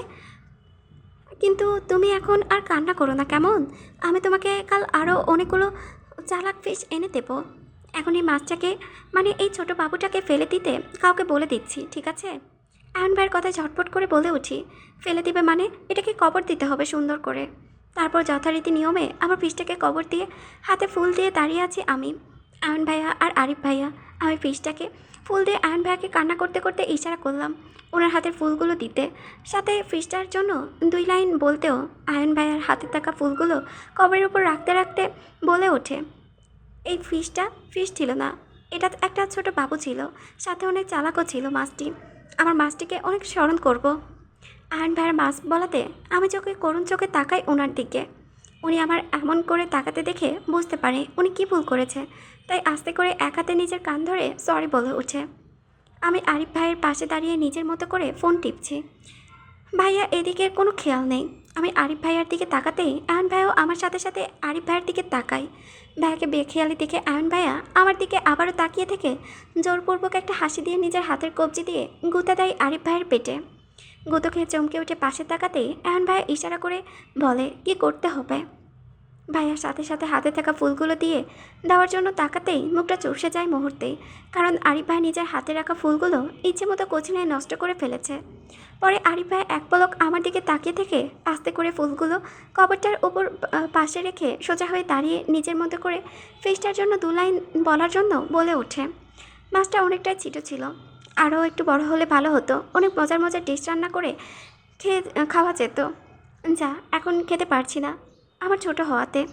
আর মাছ ফ্রাই করে খেলে অনেক টেস্ট হয়, মাছ দিয়ে আমার অনেক কিছু বানাতে পারি, কিন্তু এই মাছটি দিয়ে কিছু রান্না করতে পারিনি, আমার এতে করে অনেকটা দুঃখ প্রকাশ করছি আমি। এতটুকু বলেই থেমে যায় আরিফ ভাই। পরে কিছু একটা ভেবে আরিফ ভাইও ভ্রুকুচকে আয়ন ভাইয়ের দিকে তাকিয়ে থেকে বলে ওঠে, আয়ন আমরা এই মাছটাকে তো ফ্রাই করে খেতে পারতাম, ছোট মাছও তো ফ্রাই করা যায় তাই না? আর বাকি কথাগুলো বলার আগেই আরিফ ভাইয়ের দৃষ্টি আমার উপর পড়তেই মুহূর্তে চুপ করে যায়। পরে আরিফ ভাইয়া আমার দিকে অপরাধ দৃষ্টিতে তাকিয়ে থেকে আমতা আমতা করে বলে ওঠে, মানে ঋতু আমি তো ভালো ভালো কথাই বলছিলাম তোর ছোট বাবুকে নিয়ে, তুই। আরিফ ভাইয়ের বাকি কথাগুলো বলার আগে আমি শব্দ করে ভ্যাভা করে আবারও কান্না করে উঠি। পরে কান্না করতে করতে বলে উঠি, ভাই তুমি আমার ছোট বাবু ফিসটাকে অপমান করে কথাগুলো বললে ওর সম্পর্কে ভালো ভালো কথা বলে। আয়ন ভাইয়া আরিফ ভাইয়ের পেটে আবারও গুঁতো মেরেই আমাকে সান্ত্বনা দিবে তার আগেই আমি কাউকে কিছু বলতে না দিয়ে নিজের মতো হনহন করে কান্না করতে করতে বাড়ির ভেতরে চলে আসি। শুনবো না আর ওদের কথা, কিভাবে পারলো আমার ছোট ফিসটাকে অপমান করতে। আজ নিহাপুর বিয়ে, চারিদিকে ঝকঝমক কড়াকড়ি লাইটিং, মানে মুখরোক ডেকোরেশন, সবাই যত্ন বিয়ে আনন্দ নিয়ে মেতে আছে। আমিও তাদের একজন, আনন্দে মেতে উঠেছি। নিহাপুর বিয়ে বলে কথা। ডিপ নীল রঙের একটা লেহেঙ্গা পরেছি আমি, সাথে হালকাভাবে সেজে গুজেও নিলাম। নিহা আপুকে ডিপ লাল লেহেঙ্গায় সাজানো হয়েছে, বউ বলে কথা। দাদির সাথে বিয়ে স্টেজের সামনে যেতেই বললো আয়ন ভাইয়া, আরিফ ভাইয়া, দাদা যেন ও ফুপাকে, তারা উনি খুব ব্যস্ত সাথে কাজ করে চলছে আপুর বিয়ের জন্য। আমি সবাইকে এক পলক দেখে চারিপাশে উকিঝুঁকি মেরে ওনাকে খোঁজার চেষ্টা করে চলছি। আজও কোথাও ওনাকে দেখতে না পেয়ে হতাশ হলাম আমি। খানিক বাদে ফয়সাল ভাইয়া এসে পড়ে। ফয়সাল ভাইয়ারা আসতে নিহাবুকে স্টেজে ভাইয়ার পাশে বসানো হয়। আমি বেশ মনোযোগ সহকারে তাদের পর্যবেক্ষণ করছি। তখনই মনের মধ্যে কেমন একটা টিপ টিপ করে ওঠে মুহূর্তেই, অস্থিরতা কাজ করে আমাকে। আমি সেই অস্থিরতা নিয়ে দ্রুত চারিপাশে চোখ বুলিয়ে ওনাকে খুঁজে চলেছি, কারণ আমার এই অস্থিরতা ওনার জন্য আমার কেন জানি মনে হচ্ছে উনি আমার আশেপাশে কোথাও আছে, কিন্তু আমার চোখের আড়ালে, যার জন্য আমি ওনাকে দেখতে পারছি না। ধৈর্য সহকারে অনেকক্ষণ খোঁজার পর ওনাকে কোথাও দেখতে না পেয়ে হতাশ চোখে আহত মনে নিজের চোখ ঘুরিয়ে নিতেই অবশেষে চোখে পড়ল অনাকাঙ্ক্ষিত ব্যক্তিটিকে, মানে ওনাকে। নীল স্যুট পরা অবস্থায় এক কোনায় হাতে ওয়াইনের গ্লাস ধরে দাঁড়িয়ে আছে, দৃষ্টি তার ফোনের ওপর। আর তার সাথে দাঁড়িয়ে আছে দুজন মধ্যবয়স্ক পুরুষ আর একজন অতি সুন্দরী তরুণী। তিনজনই হয়তো বিজনেস ক্লায়েন্ট হবে, তাই ওনার সাথে দাঁড়িয়ে আছে। কিন্তু মেয়েটাকে কেন জানি আমি মেনে নিতে পারছি না। ওনার পাশে দাঁড়ানো দেখে ভেতরে ভেতরে কেমন একটা খারাপ লাগা কাজ করছে প্রচণ্ডভাবে। নেহাপুর বিয়েটা সম্পূর্ণ হলো কিছুক্ষণ আগে, কিন্তু নেহাপুর বিয়েতে বিন্দুমাত্র মনোযোগী হতে পারিনি আমি। কিছুক্ষণ পরপর শুধু ওনার দিকে তাকিয়ে আছি আমি, কিন্তু উনি ভুল করেও একটাবারের জন্যও তাকায়নি আমার দিকে। আমার এতে তাকাতাকি পর্ব ভিতর দিয়েই নেহাপুর বিদায় পর্বটা শুরু হয়ে যায়। নেহাপুর কান্না করতে করতে সবার কাছ থেকে বিদায় নিতে গিয়েও এগিয়ে যায় গাড়ির দিকে। নেহাপুকে বিদায় দেওয়ার পরিবারের সবাই এগিয়ে যায় গেটের দিকে। সবাইকে এগিয়ে যেতে দেখেও আমিও আগের জায়গায় দাঁড়িয়ে আছি ভাবলেশীনভাবে। আমি জায়গায় স্থির দাঁড়িয়ে থাকতেই পাশ থেকে একটা শক্ত হাত চেপে ধরে নিজের সাথে করে নিয়ে যেতে লাগলো টেনে হিচড়ে। হঠাৎ করে এমন ঘটনায় চমকে উঠি আমি। হাতের মালিকের দিকে তাকাতেই চোখে পড়ল ডলি আপুকে। উনি আমার হাত শক্ত করে চেপে ধরে কোথাও নিয়ে যেতে লাগলো। আশেপাশে পরিচিত কেউ নেই, আপাতত সবাই নেহাপুর সাথে নিচে গেছে বিদায় নিতে। উনিও আশেপাশে কোথাও নেই। আর ডলি আপু সেই সুযোগে আমাকে কোথাও নিয়ে যেতে লাগলো। আর ডলি আপুর এমন করে চেপে ধরে উত্তেজিত কণ্ঠে আমি বলে উঠি, আপু তুমি আমাকে কোথায় নিয়ে যাচ্ছ? আর হাতটা ছাড়ো প্লিজ, আমি ব্যথা পাচ্ছি তো। আপু আমার কোনো কথা না শুনে আমার হাতটা টেনে বাড়ির পেছনের রাস্তা দিয়ে আমাকে বাড়ি থেকে বের করে রাস্তা নিয়ে আসে। সেখানে আগে থেকে ডলি আপুর মা বাবার সাথে কয়েকটি ভাড়া করা গুন্ডা টাইপ লোকও দাঁড়িয়েছিল হাতে হকস্টিক নিয়ে। আমি সবাইকে দেখে ভয়ের সাথে সাথে চমকে উঠি। আর ডলি আপুকে প্রশ্ন করে বলে উঠি, আপু তুমি আমাকে এখানে কেন এনেছো? প্লিজ আমাকে যেতে দাও, ভয় লাগছে আমার। তোমাকে বাকি কথাগুলো শেষ করার আগে ডলি আপু আমার গালে পরপর দুটো থাপ্পড় বসায়। থাপ্পড়গুলো এতটাই জোরে ছিল যে আমি তাল সামলাতে না পেরে উপর হয়ে রাস্তায় পড়ি। ডলি আপু আমার সামনে হাঁটু গেড়ে বসে পড়ে, আমাকে শব্দ করার সুযোগ না দিয়ে আমার গলা চেপে ধরে শক্ত হাতে। ডলি আপুর এমন রূপ দেখে কলিজা কেঁপে কেঁপে ওঠে বারবার। ডলি আপু আমার সাথে কেমন কেমন করে যেন করছে তা আমি জানি না, তাই কান্না করতে করতে নিজের দুহাত দিয়ে ডলি আপুর হাত থেকে গলা ছাড়ানোর চেষ্টা করেই চলেছি আমি। কিন্তু তখনই ডলি আপু প্রচণ্ড রেগে বলে ওঠে, তোর মরার জন্য এখানে নিয়ে এসেছি আমি, আজকে তোকে মেরে নিজের স্বপ্ন পূরণ করবো আমি। তাই ডলি আপু আবারও বসা অবস্থায় আমাকে ধাক্কা দিয়ে ফেলে দিয়ে পাশে থাকা একটা গোন্ডা লোকের কাছে থেকে হকস্টিক নিয়ে আমার মাথার মাঝ বরাবর বাড়ি মারার জন্য উঁচু করতেই পাশ থেকে কেউ চিৎকার করে কিছু বলে ওঠে। আমি রাস্তায় উপর হয়ে পড়ে থাকা অবস্থায় সামনের দিকে তাকাতেই চোখে পড়ল ওনাকে। উনি পাগল পাগল হয়ে প্রাণপূর্ণ দৌড়ে আসছে আমার দিকে, সাথে চিৎকার করে ডলি আপুকে উদ্দেশ্য করে বলছে, no no no Dolly, no Dolly, Dolly ওর মাথায় মারিস না প্লিজ। ডলি আপু ওনাকে আমাদের দিকে দৌড়ে আসতে দেখে চমকে ওঠে। হয়তো এই মুহূর্তে ওনাকে এখানে আশা করেনি ডলি আপু। তারপর ফেস থেকে বুঝতে পারছি আমি। ডলি আপু ওনাকে দেখে খানিকটা ভরকে গিয়ে ওনার দিকে এক পলক তাকিয়ে থেকে আবার আমার দিকে তাকায় প্রচণ্ড রেগে। আমার মাথায় আঘাত করার জন্য আবারও হকস্টিকটা উপরে তুলে বাড়ি মারতে উনি আবারও দৌড়ে দৌড়ে চিৎকার করে বলে ওঠে, ডলি স্টপ, ওর মাথায় আঘাত করিস না প্লিজ, রিচ সেটা সহ্য করতে পারবে না ডলি। উনি এমন চিৎকার করে কথাগুলো বলতে বলতে অনেকটা আমাদের কাছে চলে আসে। ওনাকে আমাদের কাছে আসতে দেখে ডলি আবার দ্রুত লাঠিটা ফেলে এক হাতে বন্দুক নিয়ে অন্য হাতে শক্ত করে আমার চুলের মুঠি ধরে টেনে দাঁড় করে আমার মাথায় নিজের হাতের বন্দুকটা চেপে ধরতে উনি দৌড়ে এসে আমাদের সামনে দাঁড়ায়। ডলি আপু ওনাকে আমাদের সামনে দাঁড়াতে দেখে আপু ওনাকে দেখিয়ে আমার মাথায় বন্দুকটা আরও খানিকটা চেপে ধরে গুলি করার জন্য।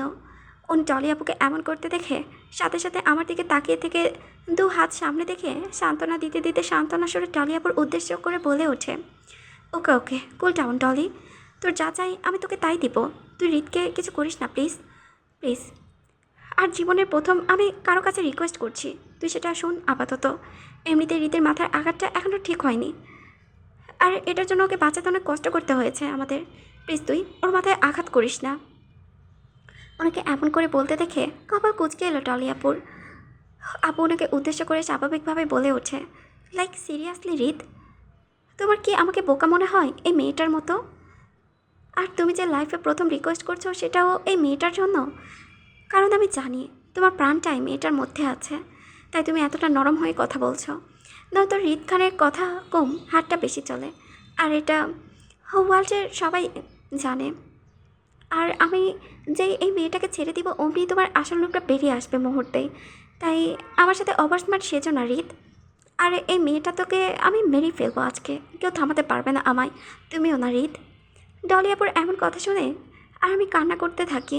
ওনার দিকে করুণভাবে তাকিয়ে থেকে উনি আমার দিকে এক পলক তাকিয়ে থেকে প্রচণ্ড রাগে দাঁতে দাঁত চেপে বলে ওঠে, আই সোয়ার ডলি, আমার হৃদের যদি কিছু হয় তোর সাথে সাথে তোর বংশ পরম্পরায় সব কয়টাকে মেরে দেবো আমি, কাউকে বাঁচতে দিব না আমি। ওনার এমন শক্ত গলার কথা শুনে ডলি আপুর কোনো রকম হেলদোল হলো না, উল্টো আরও স্বাভাবিক কণ্ঠে বলে ওঠে, মেরে দাও, আমার কি, আমি যখন বাঁচবো না তখন বংশকে দিয়ে কী করবো আমি আজব? তুমি তো আজকের পর আর আমাকে বাঁচিয়েও রাখবে না, তো আমি কেন তোমার হৃদকে বাঁচিয়ে রাখতে যাবো? আর তুমি তো আমাকে ভালোবাসো না, এই মেয়েটাকে ভালোবাসো, তাই আমি তোমার ভালোবাসা মানে তোমার সোনা বউ হৃদকে তো মারবই, সাথে তোমাকেও মেরে দেবো আজকে। তোমাকে মারার পর তোমার ফ্যামিলিকেও মেরে দেবো, তাই আমি নিজেও যখন মরবো তখন একা কেন মারবো, সবাইকে সাথে করে নিয়ে মরি, কি বলো? You are joint family. কথাগুলো বলেই ডলি আপুর আমার মাথায় বন্দুকটা চেপে ধরে কিছু একটা ভেবে থেমে যায়, পরে নিজেই নিজের মতো করে আপন মতে বলতে ওঠে, হুম, আগে তোমার বউকে মারা যাবে না, এই ভুলটা আমি করতেই পারবো না এই মুহূর্তে, কারণ আগে যদি তোমার বউকে মারি তাহলে তুমি বউ মরার শুক্রে দিশেহারা হয়ে মুহূর্তেই আমার সব কয়টাকে মেরে দেবে এক পলকেই। তাই আগে ওকে না মেরে তোমাকে মারতে হবে রিত, তুমি যখন আমার হতে পারোনি তাই অন্য কারো হতে দিব না আমি। কথাগুলো বলেই ডলি আপু এক হাতে আমার হাতটা শক্ত করে চেপে ধরে অন্য হাতে ওনার দিকে বন্দুকটা তাক করে শ্যুট করার জন্য। ডলি আপুকে এমন করতে দেখে আমি মুহূর্তেই পাথরের মতো জমে যাই। ওনার কিছু যদি হয় তাহলে আমি নিজেও মরে যাব ওনাকে ছাড়া, একটা মুহূর্ত কাটাতে চাই না আমি, আমি ওনাকে চাই। উনি নেই তো আমিও নেই। ডলি আপু শ্যুট করার সাথে সাথে আমি পাগল পাগল হয়ে বাচ্চারার মতো ডলি আপুর হাতটা ছাড়িয়ে প্রাণপণে দৌড়ে কাউকে কিছু বুঝে ওঠার আগে ওনাকে আমি শক্ত করে জড়িয়ে ধরি। আমার জড়িয়ে ধরার সাথে সাথে একটা গুলি এসে লাগে ওনার হাতে। আমার হঠাৎ দৌড়ে এসে জড়িয়ে ধরার কারণে উনি জায়গা থেকে খানিকটা নড়ে যেতে গুলিটা ওনার হাতে লাগে, নয়তো গুলিটা ওনার বুকে লাগতো। আমি হঠাৎ জড়িয়ে ধরার কারণে উপস্থিত সবাই খানিকটা চমকে ওঠে। আমি ওনাকে জড়িয়ে ধরার সাথে সাথে উনি আমাকে দু হাতে আঁকলে নেয় শক্ত করে নিজের মাঝে। আর আমি ওনাকে গুলি খেতে দেখে মুহূর্তে যেন নিজেকে হারিয়ে ফেলি, বুকটা যেন চিরে যাচ্ছে অসহ্যকর ব্যথায়। নিজের মানুষটা মানে আমার জন্য গুলি খেয়েছে, তাও আমাকে বাঁচাতে গিয়ে, এটা যেন কিছুতেই মেনে নিতে পারছি না আমি। তাই পাগল পাগল হয়ে হিতাহিত জ্ঞান হারিয়ে ওনার হাতে গুলি খাওয়ার জায়গাটা দেখতে দেখতে কান্না অবস্থায় বলে উঠি, আপু প্লিজ ওনাকে মেরো না, ওনার কিছু হলে আমি ওনাকে ছাড়া বাঁচতে পারবো না, তুমি আমাকে মেরে ফেলো, তবু ওনাকে ছেড়ে দাও, আমার ওনাকে চাই। আমার এমন পাগলামো না। উনি যেন খানিকটা চমকে ওঠে, পরে বর্তমান অবস্থা বুঝে আদরে এক হাত আমার মাথায় বুলিয়ে দিতে দিতে সান্ত্বনা দেওয়ার চেষ্টা করতে করতে বলে ওঠে, রিত আমি আছি, ভয় পাচ্ছ কেন তুমি সোনা? দেখো আমি একদমই ঠিক আছি। আর গুডকালরা কান্না করে না, কিন্তু আমার সোনা বউ ভালো কান্না করে না। ওনার এমন কথায় আমি ওনাকে আরও শক্ত করে দু হাতে চেপে ধরেই বুকের মধ্যে নিজের মুখ লুকিয়ে কান্না করতে থাকি আর বলতে থাকি যে, ডলি আপু ওনাকে মেরো না প্লিজ, আমার ওনাকে চাই। আমার কথাগুলো বলার সাথে সাথে ডলি আপু আবারও শ্যুট করে আমার দিকে। ডলি আপুর গুলি করার সাথে সাথে উনি আমাকে নিয়ে অন্যদিকে ঘুরে যায়, এতে করে গুলিটি আমাদের পাশে দিয়ে অন্যদিকে চলে যায়। ডলি আপু আবারও গুলি করবে তার আগে উনি আমাকে জড়িয়ে ধরা অবস্থায় নিজের একটা পা দিয়ে লাথি মারে মাটিতে পড়ে থাকা হকস্টিক ডলি আপুর দিকে ছুঁড়ে মারতেই আপুর হাতে থাকা বন্দুকটা নিচে পড়ে যায়। আর সাথে সাথে সেটা উনি নিজের হাতে ক্যাচ করে নেয়। হাতের বন্দুকটা গোড়াতে গোড়াতে বাঁকা দৃষ্টিতে ডলি আপুর দিকে তাকিয়ে থেকে বাঁকা হেসে ইনোসেন্ট ফেস করে ডলি আপুকে উদ্দেশ্য করে বলে ওঠে, Dolly baby you are finished. হৃদের এমন কাছে মুহূর্তে ডলির মা বাবা ও ডলি সাথে তার ভাড়া করা কন্ট্রাক্টরগুলো ভয় জড়সড় হয়ে বরাবর শুকনো ঢোক গিলতে থাকে, ভীত চোখে হৃদের দিকে তাকিয়ে থাকে, কারণ তারা সবাই জানে তাদের সাথে কী হতে চলেছে। হৃদ তাদের কাউকেই জানে ছেড়ে দেবে না। এখন হৃদের হাত থেকে নিজেদেরকে কিভাবে বাঁচাবে সেই টেনশনে একে অপরের দিকে তাকাচ্ছে বারবার। ডলি আপুর ভাড়া করা গুন্ডারাও প্রথমে জানতো না যে হৃদ খানের বিরুদ্ধে কাজ করতে হবে তাদের, জানলে কখনোই তারা ওয়াল্টার মাফিয়া কিংয়ের বিরুদ্ধে যাওয়ার দুঃসাহস করতো না এই জীবনে। কিন্তু পরে যখন হৃদকে চোখের সামনে দেখতে পেল তখনই তারা বুঝতে পারে যে হৃদ খানের বিরুদ্ধে ভাড়া করা হয়েছে তাদের। তখনই তারা ভয় সিটিয়ে যাওয়া অবস্থায় হৃদের কাছ থেকে ক্ষমা চেয়ে নিত, কিন্তু টলি আর হৃদের কথার মাঝে তারা নিজেদের কথাগুলো বলার সময় হয়ে ওঠেনি। বস ক্ষমা করে দেন আমাদের, আমরা জানতাম না যে এই ডলিকে দেখিয়ে আমাদের বিরুদ্ধে ঠিক করেছে। সত্যি বলছি, জানলে কখনোই আসতাম না এখানে। প্লিজ বস, আমাদের জানে মারবেন না। আমরা আর কখনোই এমন দুঃসাহস করব না। আপনি বললেন তো আমাদের এই শহর ছেড়ে চলে যাব, তবু জানটা ভিক্ষা চাইছি আমরা। গুন্ডাগুলোর এমন কথায় ডলি আবারও একটা ভয় বেড়ে যায়। তাদের উপর ভরসা করে হৃদকে হুমকি দিচ্ছিল, তারাই এখন ভয় হৃদের কাছে নিজের জীবন ভিক্ষা চাইছে। ডলি পরিস্থিতির শিকার হয়ে ভীষণ বাজেভাবে ফেঁসে যায়। ডলি ও তার মা বাবা এই মুহূর্তে হৃদের সামনে কিছু বলার সাধ্য নেই তাদের। কারো তাই চুপচাপ দাঁড়িয়ে থাকে। হৃদের হাতে মরা ছাড়া কোনো উপায় নেই। গুন্ডাগুলোকে এমন আগুতি কথাগুলো বলতে দেখে মায়া কান্নাবরত অবস্থায় হৃদের বুক থেকে নিচের মাথাটা তুলে ঘাড় ঘুরিয়ে তাকায় নিচের দিকে। তখনই চোখে পড়ল হৃদের পা জড়িয়ে ধরা অবস্থায় গুন্ডাগুলোকে। মায়া এক পলক গুন্ডাগুলোর দিকে তাকিয়ে থেকে কান্না অবস্থায় আবার শক্ত করে জড়িয়ে ধরে নিজের মাথাটা হৃদের বুকে চেপে ধরে মুখ লুকায়। মায়াকে এমন কান্না করতে দেখে আকুতুরে এক হাত মায়ের মাথায় শক্ত করে চেপে ধরে হৃদ। এই মুহূর্তে মায়ের সব কিছুর জন্য ভীষণভাবে ভয় পাচ্ছে। এখন যদি হৃদ মায়ের সামনে ডলি বা তার ভাড়া করা গোটাগুলোকে কিছু করতে চায়, তাহলে এতে করে মাথার মস্তিষ্কের চাপ পড়বে সেটার জন্য। আর এমনটা হবে মায়ের আগে অ্যাক্সিডেন্ট হওয়ার ফলে। তাই এদের সবার সাথে যা করতে হবে সেটা এখন তো ব্যক্তিগতভাবে করতে হবে, মানে মায়ের চোখের আড়ালে এদেরকে শাস্তি দিতে হবে। হৃদ কিছুক্ষণ আপন মনে ভেবেই মায়ের দিকে এক পলক তাকিয়ে থেকে আবারও তাকায় ডলির দিকে। পরে কিছু একটা আনমনে ভেবে বন্দুকটা ডলির দিকে তাক করা অবস্থায় নিচে গুন্ডাগুলোর দিকে তাকিয়ে থেকে ভ্রু কুচকে বলে ওঠে, ক্ষমা করা আমার রুলসের মধ্যে পড়ে না, তাই তোদের করতে পারছি না এই মুহূর্তে। তবে তোরা যদি আমার কথা মতো কাজ করিস তাহলে তোদের জানটা ভিক্ষা দিতে পারি আমি, কিন্তু কম হলেও তোদের শাস্তি পেতে হবেই। আসলে বউ ছাড়া কারো প্রতি বিন্দুমাত্র মায়া কাজ করে না আমার, তাই শর্তে রাজি থাকলে বল, নয়তো। হৃদের বাকিগুলো কথা শেষ করার আগেই তুমুল গতিতে গুন্ডাগুলো নিজের মাথা একসাথে নাড়িয়ে ঝটপট উত্তর করে বলে ওঠে, রাজি রাজি, আমরা রাজি বস, আপনার সব শর্তে আমরা রাজি। শিওর তো? গুন্ডাগুলো নিজেদের মাথা নাড়িয়ে সম্মতি জানাতে হৃদ আবারও ডলিও তার মা বাবার দিকে তাকিয়ে থেকে বাঁকা হেসে গুন্ডাগুলোকে উদ্দেশ্য করে বলে ওঠে, বেশি কিছু না, তোদের ডলি ম্যাডাম ও তার বাবা মা এখানে দাঁড়িয়ে থাকতে থাকতে বোর হচ্ছে ভীষণভাবে, তা তাদের থাকার ব্যবস্থা করা হোক। ওদের স্পেশাল থিওরি, মানে ওনাদের স্পেশাল খাতির যত্ন করার জন্য আমার স্পেশাল গোডাউনে নিয়ে যা। যতক্ষণ না আমি আসছি ততক্ষণ ওদের পর্যন্ত গরম পানিতে দাঁড় করিয়ে রাখবি, বাকিটা আমি এসে দেখে নেব। এবার যা তোদের ম্যাডামকে নিয়ে। কথাগুলো বলার সাথে সাথে গন্ডাগুলো তুমুল গতিতে উঠে দাঁড়ায়। ডলিও তার মা বাবার গলায় চুরি চেপে ধরে নিয়ে যেতে লাগলো। ডলিকে টেনে হিঁচড়ে নিয়ে যেতে যেতে ডলি চিৎকার করে হৃদকে থামাতে বলে সব কিছু, কিন্তু হৃদ ডলির এমন চিৎকার দেখে সেদিকে তাকিয়ে থেকে বাঁকা হেসে ওঠে। পরে হাতে থাকা বন্দুকটা মাটিতে ফেলে আসিফকে কল দেয় ওদের সাথে কাছে এসে মায়াকে এখান থেকে নিয়ে যেতে বাড়িতে। আসিফকে কল করে মোবাইলটা নিজের পকেটে গুছিয়ে নিজের দু হাতে মায়াকে জড়িয়ে ধরে শক্ত হাতে। মায়াও আবিষে হৃদের বুকের মধ্যে নিজের জায়গাটা করে নেয় পরম যত্নে। দুজনের চোখ বন্ধ করে জড়িয়ে ধরে থাকে বেশ কিছুক্ষণ। ওদের এমন জড়িয়ে থাকা অবস্থায় খানিক বাদে আসিফ গাড়ি নিয়ে এসে তাদের সামনে দাঁড়ায়। গাড়ির হর্নের শব্দের ঘুম ভাঙে হৃদের এক পলক গাড়িটির দিকে তাকিয়ে থেকে আস্তে করে মায়াকে নিজের বুকের উপর থেকে সরিয়ে দেওয়ার চেষ্টা করতেই মায়া ঝটকা দিয়ে হৃদের হাতটি সরিয়ে দেয় নিজের উপর থেকে। পরে আবারও শক্ত করে চেপে ধরে থাকে হৃদের বুকের মধ্যে। আসিফ গাড়ির ভেতর থেকে হতভম্ব হয়ে দাঁড়িয়ে এসে হৃদের সামনে দাঁড়িয়ে এক পলক দুজনের দিকে তাকিয়ে থেকে আস্তে করে হৃদকে ডেকে বলল, ভাই। আসিফের এমন ডাকে চোখ তুলে তাকায় হৃদ। পরে একটা স্বস্তির নিঃশ্বাস ফেলে জোর করে টেনে মায়াকে নিজের কাছ থেকে দূরে সরিয়ে দিয়ে আসিফের সাথে বাড়িতে পাঠানোর জন্য আসিফকে উদ্দেশ্য করে বলে ওঠে, আসিফ তোর বাড়িতে নিয়ে যা তো। জি ভাই, ভাবি চলেন আমার সাথে। আসিফের কথায় নাউজ ছুড়ে মায়া বলল, যাব না আমি। মায়ের এমন কথায় তীক্ষ্ণ দৃষ্টিতে তাকিয়ে থেকে হৃদ মায়ের উদ্দেশ্যে বলে ওঠে, কেন যাবে না তুমি? হৃদের কথায় মায়ের সাথে সাথে স্বাভাবিক কণ্ঠে বলে উঠল, আপনার সাথে থাকবো আমি, তাই। আর আপনি কতটা ব্যথা পেয়েছেন হাতে, আমাকে দেখতে হবে তো সেটা।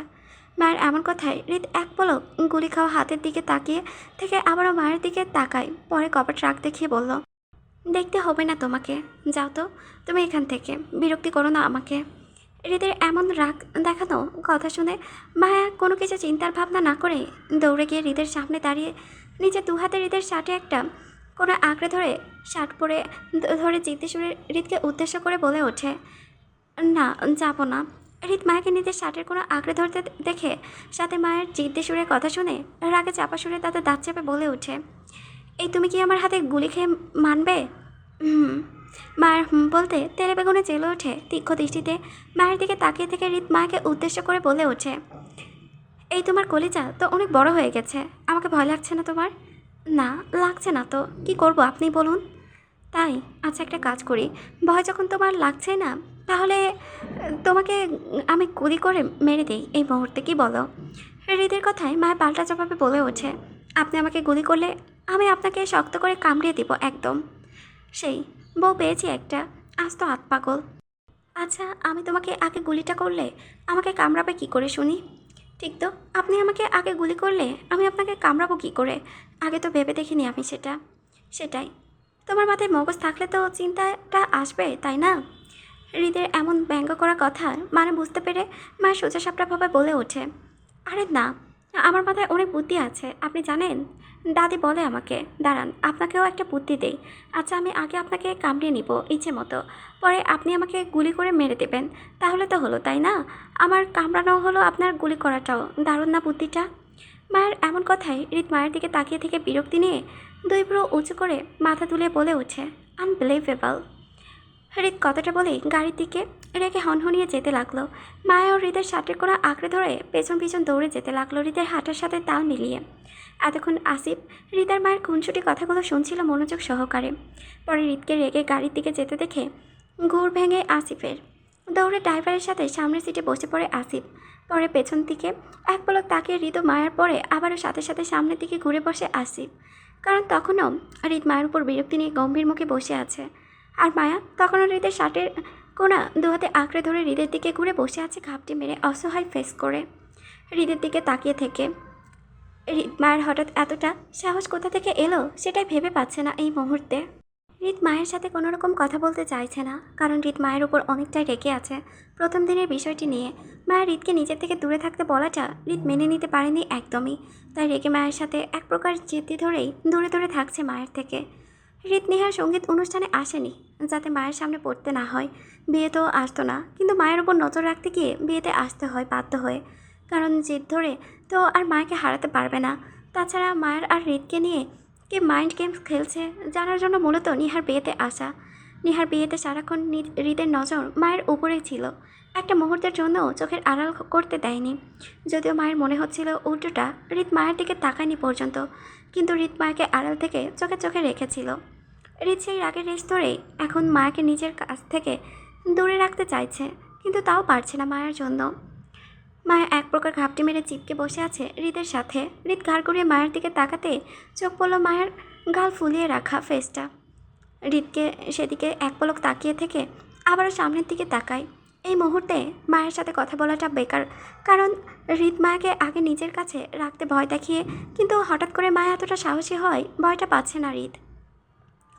যথারীতি গাড়িতে এসে থামে খানবাড়ির সামনে। হৃদ কাউকে কিছু না বলে কটকট করে গাড়ি থেকে নেমে হনহনিয়ে বাড়ির ভেতর চলে যেতে লাগলো। মায়াও সাথে সাথে গাড়ি থেকে নেমে নিজের দু হাতে লেহেঙ্গা দুপাশে উঁচু করে ধরে দৌড়াতে দৌড়াতে হৃদের পেছন পেছন যেতে লাগলো। হৃদ নিজের রুমের সামনে আসতেই তখনও মায়াকে নিজের পেছন পেছন দৌড়াতে দেখে বিরক্তি নিয়ে হঠাৎ দাঁড়িয়ে পড়ে। মায়া পেছনে ছিল, কিন্তু হৃদ হঠাৎ থেমে যাওয়ার কারণে মায়ের সাথে সাথে গিয়ে বাড়ি খায় হৃদের পিঠের সাথে। মায়া চমকে ওঠে দ্রুত, হৃদের দিকে তাকায়। মায়ের এমন কাছে হৃদ বিরক্তি নিয়ে পেছন ঘুরে তাকায় ওর দিকে। পরে তেজি গলায় মাকে উদ্দেশ্য করে বলে ওঠে, কিরে বাবা, কি সমস্যা? পেছন পেছন ছুটছ কেন আমার? মায়ের হৃদের এমন তেজি সুরে কথা শুনে গমগমে গলায় আস্তে করে বলে ওঠে, তোর কি করব আমি? মায়ের এমন কথায় হৃদ কপাট রাগ দেখিয়ে বলে ওঠে, কি করব মানে? কবে তুমি আমার কথা শুনেছ যে আজকে তুমি শুনবে আমার কথা? যাও নিজের রুমে যাও, একদমই আমাকে ডিস্টার্ব করবে না। হৃদের কথায় মায়া নাউজ সরে গাল ফুলিয়ে ঠোঁট উল্টিয়ে বলে ওঠে, যাবো না রুমে, একটু থাকি না আপনার সাথে, একটু থাকি। না, একদমই না। এই তুমি যাবে এখান থেকে নাকি গুলি করব তোমাকে আমি? কথাটা বলে হৃদ আবারও জোরে জোরে ডেকে আসিফকে উদ্দেশ্য করে বলে ওঠে, আসিফ তোর ভাবির জন্য একটা বন্দুক নিয়ে আয় তো। তোর ভাবি আজকে আমার হাতে গুলি খেয়েই মানবে, তার আগে নয়। হৃদের কোমরে একটা বন্দুক থাকা সত্ত্বেও মায়াকে ভয় দেখানোর জন্য হৃদ মায়াকে শুনিয়ে শুনিয়ে আসিফকে কথাগুলো বলে। হৃদের এমন কথা শুনে মায়া মুহূর্তে ভয় সিটিয়ে যাওয়া অবস্থায় উঁচু করে নিজের লেহেঙ্গা দুপাশে উঁচু করে ধরে প্রাণপণে দৌড় লাগায় নিজের রুমের দিকে। দৌড়াতে দৌড়াতে পেছন ফিরে হৃদের দিকে তাকিয়ে থেকে চিৎকার করে বলে ওঠে, আমি কিন্তু মোটেও আপনাকে ভয় পাচ্ছি না। কথাটা বলেই মায়া নিজের রুমে ঢুকে যায় সাথে সাথে। হৃদ সেদিকে কিছুক্ষণ তাকিয়ে থেকে আস্তে করে সেও নিজের রুমে চলে যায়। পরে ফার্স্ট এইড বক্স নিয়ে নিজের হাতের গুলিটা বের করে ব্যান্ডেজ করে স্বস্তির হয়ে শাওয়ারের নিচে দাঁড়িয়ে থাকে কিছুক্ষণ। পরে কিছু একটা ভেবে নিয়ে শাওয়ার শেষ করে বাইরে বের হয়ে নিজের মাথাটা মুছতে মুছতে ফোনটা নিয়ে আসিফকে একটা কল দেয় হৃদ। ফোনের রিং হতেই স্ক্রিনে তাকিয়ে হৃদ নামটা দেখে দ্রুত গতিতে কলটা রিসিভ করে আসিফ। কলটা রিসিভ করতেই হৃদ শান্ত সুরে আসিফকে বলে রাখে ডলিও তার পরিবারকে কাল দেখবে, আজকে ওদের সবাইকে এমনই বেঁধে রাখতে। কথাগুলো বলেই হৃদ আসিফকে কিছু বলতে না দিয়ে সাথে সাথে কলটা কেটে দেয়। সকাল 10টা 26 বাজে। নিহার বিয়ের পরদিন খান বাড়িতে এখনও মেহমানদের অনেকটার ভিড় লেগে আছে। ড্রয়িং রুমের সোফায় বেশ কয়েকজন বয়স্ক মহিলাদের আসর জমেছে। তারা বিভিন্ন বিষয়ে আলোচনা সমালোচনা করে যাচ্ছে তাদের মতো করে। বাড়ির ছেলেরা সবাই সকালের নাস্তা করে যে যার মতো কাজে চলে গেছে। খানিকটা আগেই হেনা খান আবার ড্রয়িং রুম সাজাচ্ছেন নিজের হাতে, কাউকে খাওয়াবে বলে। হেনা খানের এমন সাজানোর মধ্যে দিয়ে নিঃশব্দে চেয়ার টেনে বসে পড়ে হৃদ নাস্তা করার জন্য। হেনা খান হৃদকে দেখে হাসি মুখে একে একে প্লেট সাজিয়ে রাখা নাস্তাগুলো দিতে লাগলো। হৃদও চুপচাপ নিজের মতো করে নাস্তা করতে লাগলো। ড্রয়িং রুমের এমন মনোরম পরিবেশে মাঝে মায়া ঢুলতে ঢুলতে সিঁড়ি বেয়ে উপর থেকে নিচে নেমে আসে হাই তুলতে তুলতে। সোজাকে ড্রয়িং রুমের সোফায় বসে পড়ে বয়স্ক মহিলার পাশে। কিছুক্ষণ ঘুমে মেরে বসে থাকলেও পাশে মহিলাদের কথা শুনে চমকিত হয়ে মায়া পাশে মহিলাদের কথা ভালো করে শোনার জন্য বেশ মনোযোগ সহকারে আগ্রহ নিয়ে ঘুরে বসে তাদের দিকে। তখনই তাদের কথায় মায়ের কানে এলো। তারা একে অপরকে বলছে, আমার মেয়েটা এখন 3 মাসের অন্তঃসত্ত্বা, বাচ্চা হবে বুঝলে না পা। আমার মেয়েটার না বিয়ে হয়েছে আজ 1 বছর হলো। প্রথমে তো বাচ্চাই হচ্ছিল না, পরে হসপিটালে নিয়ে গিয়ে ডাক্তারের পরামর্শ নিয়েছে, তাই এতদিনে আল্লাহদের সংসারে আলো করতে কাউকে পাঠাচ্ছে আপা। বুঝলে না পা, অনেকের বিয়ের পরও বাচ্চা হতে লেট হয়, কারণ তারা বিয়েটা করে বাচ্চা নিতে চায় না তাড়াতাড়ি, তাই তাদের কষ্টটা বেশি হয়। মহিলাদের এমন কথায় চমকিত হয় মায়া। আর নিজের তো বিয়ে হয়েছে, কই তার তো কোনো বেবি হচ্ছে না, এখন কি তারও বেবি হতে কষ্ট হবে অন্যদের মতো? কিন্তু সে তো আগে থেকেই চাইতো তার একটা বেবি হোক, কিন্তু এখনও হচ্ছে না, এতে কি তার দোষ? মায়া এক মনে আরও কিছু ভেবে হঠাৎ করে মহিলাদের প্রশ্ন করে বসে, আচ্ছা বিয়ে হলে কি বাচ্চা হয়? তাহলে আমার হচ্ছে না কেন? মায়া এবার প্রশ্ন থমথমে খেয়ে যায়। পাশের মহিলাগুলোর বাচ্চা বিষয়টি এখন তো ব্যক্তিগত বিষয়, আর বিয়ে হইলে যে বাচ্চা হবে এমন কিছু না। বিয়ে ছাড়াও বাচ্চা হচ্ছে, তবে সেটা অবৈধভাবে। কিন্তু এই মুহূর্তে এত কিছু বোঝানো সম্ভব নয় বলে মহিলাটি হাসি মুখে মাথা নাড়িয়ে সম্মতি জানায়, যার অর্থ হ্যাঁ বিয়ে হলেই বাচ্চা হয়। মহিলাটি এমন মাথা নাড়িয়ে দেখায় মায়া আবারও কৌতূহল নিয়ে প্রশ্ন করে বসে, তাহলে আমার হচ্ছে না কেন? আমি বাচ্চা কোথায় থেকে নিব? আচ্ছা আমি কি এখন হসপিটালে যেতে হবে ডক্টরের কাছে? মায়ের এমন কথায় দ্রুত পাশে মহিলাটি বলে ওঠে, কোথা থেকে নিবে মানে? তোমার স্বামী দিবে তোমাকে বাচ্চা। তোমার জন্য তোমাদের একান্ত কিছু পার্সোনাল কাজ করতে হবে, আর তারপর যদি কোনো সমস্যা থাকে তাহলে ডাক্তার দেখাতে পারো তোমরা। মহিলাটির কথা শেষ করার সাথে সাথে মায়া আর কাউকে কিছু বলতে না দিয়ে উঠে দাঁড়িয়ে হনহনিয়ে এগিয়ে গিয়ে চেয়ার টেনে হৃদের পাশে বসে পড়ে। হৃদ মায়াকে নিজের পাশে বসতে দেখেও না দেখার ভান করে চুপচাপ নিজের মতো করে খেতে লাগলো, যেন এই মুহূর্তে হৃদের সামনে খাবার ছাড়া অন্য কিচ্ছু নেই এখানে। মায়া হৃদের এমন মনোভাব দেখে সেও কিছু বলল না হৃদকে। দম মেরে কিছুক্ষণ হৃদের দিকে তাকিয়ে থেকে স্পষ্ট গলায় খানিকটা উচ্চস্বরে বলে ওঠে, আমার একটা বাচ্চা চাই, আপনি আমাকে বাচ্চা দিচ্ছেন না কেন? মায়ের কথায় ড্রয়িং রুমে সবাই থমথমে খেয়ে যায়। সবাই গোল গোল চোখে তাকিয়ে আছে হৃদ ও মায়ের দিকে। হেনা খানও থমথমে চোখে তাকিয়ে রইল হৃদের দিকে। হৃদ মায়ের কথা শুনে মুহূর্তে বিষম খেয়ে যায়। বাড়িটা নিজের মুখে নিয়েই অনবরত কাশতে থাকে মায়ের কথায়। এই মুহূর্তে হৃদ মায়ের থেকে এমন কোনো কথা আশা করেনি। মায়ের জন্য জীবনের প্রথম অন্যের সামনে খানিকটা লজ্জা পেতে হচ্ছে তাকে। তাই নিজ জায়গায় বসে আস্তে করে চোখ বুলাই চারিপাশে সবাইকে নিজের দিকে গোল গোল চোখে তাকাতে দেখে সাথে সাথে চোখ নামিয়ে নেয় হৃদ। মায়া হৃদ থেকে কোনো উত্তর না পেয়ে আবারও বলে ওঠে, কী হলো বলুন, আমার বাচ্চা কবে দিবেন আপনি? আমরা একান্ত পার্সোনাল কাজগুলো কবে করব বাচ্চার জন্য?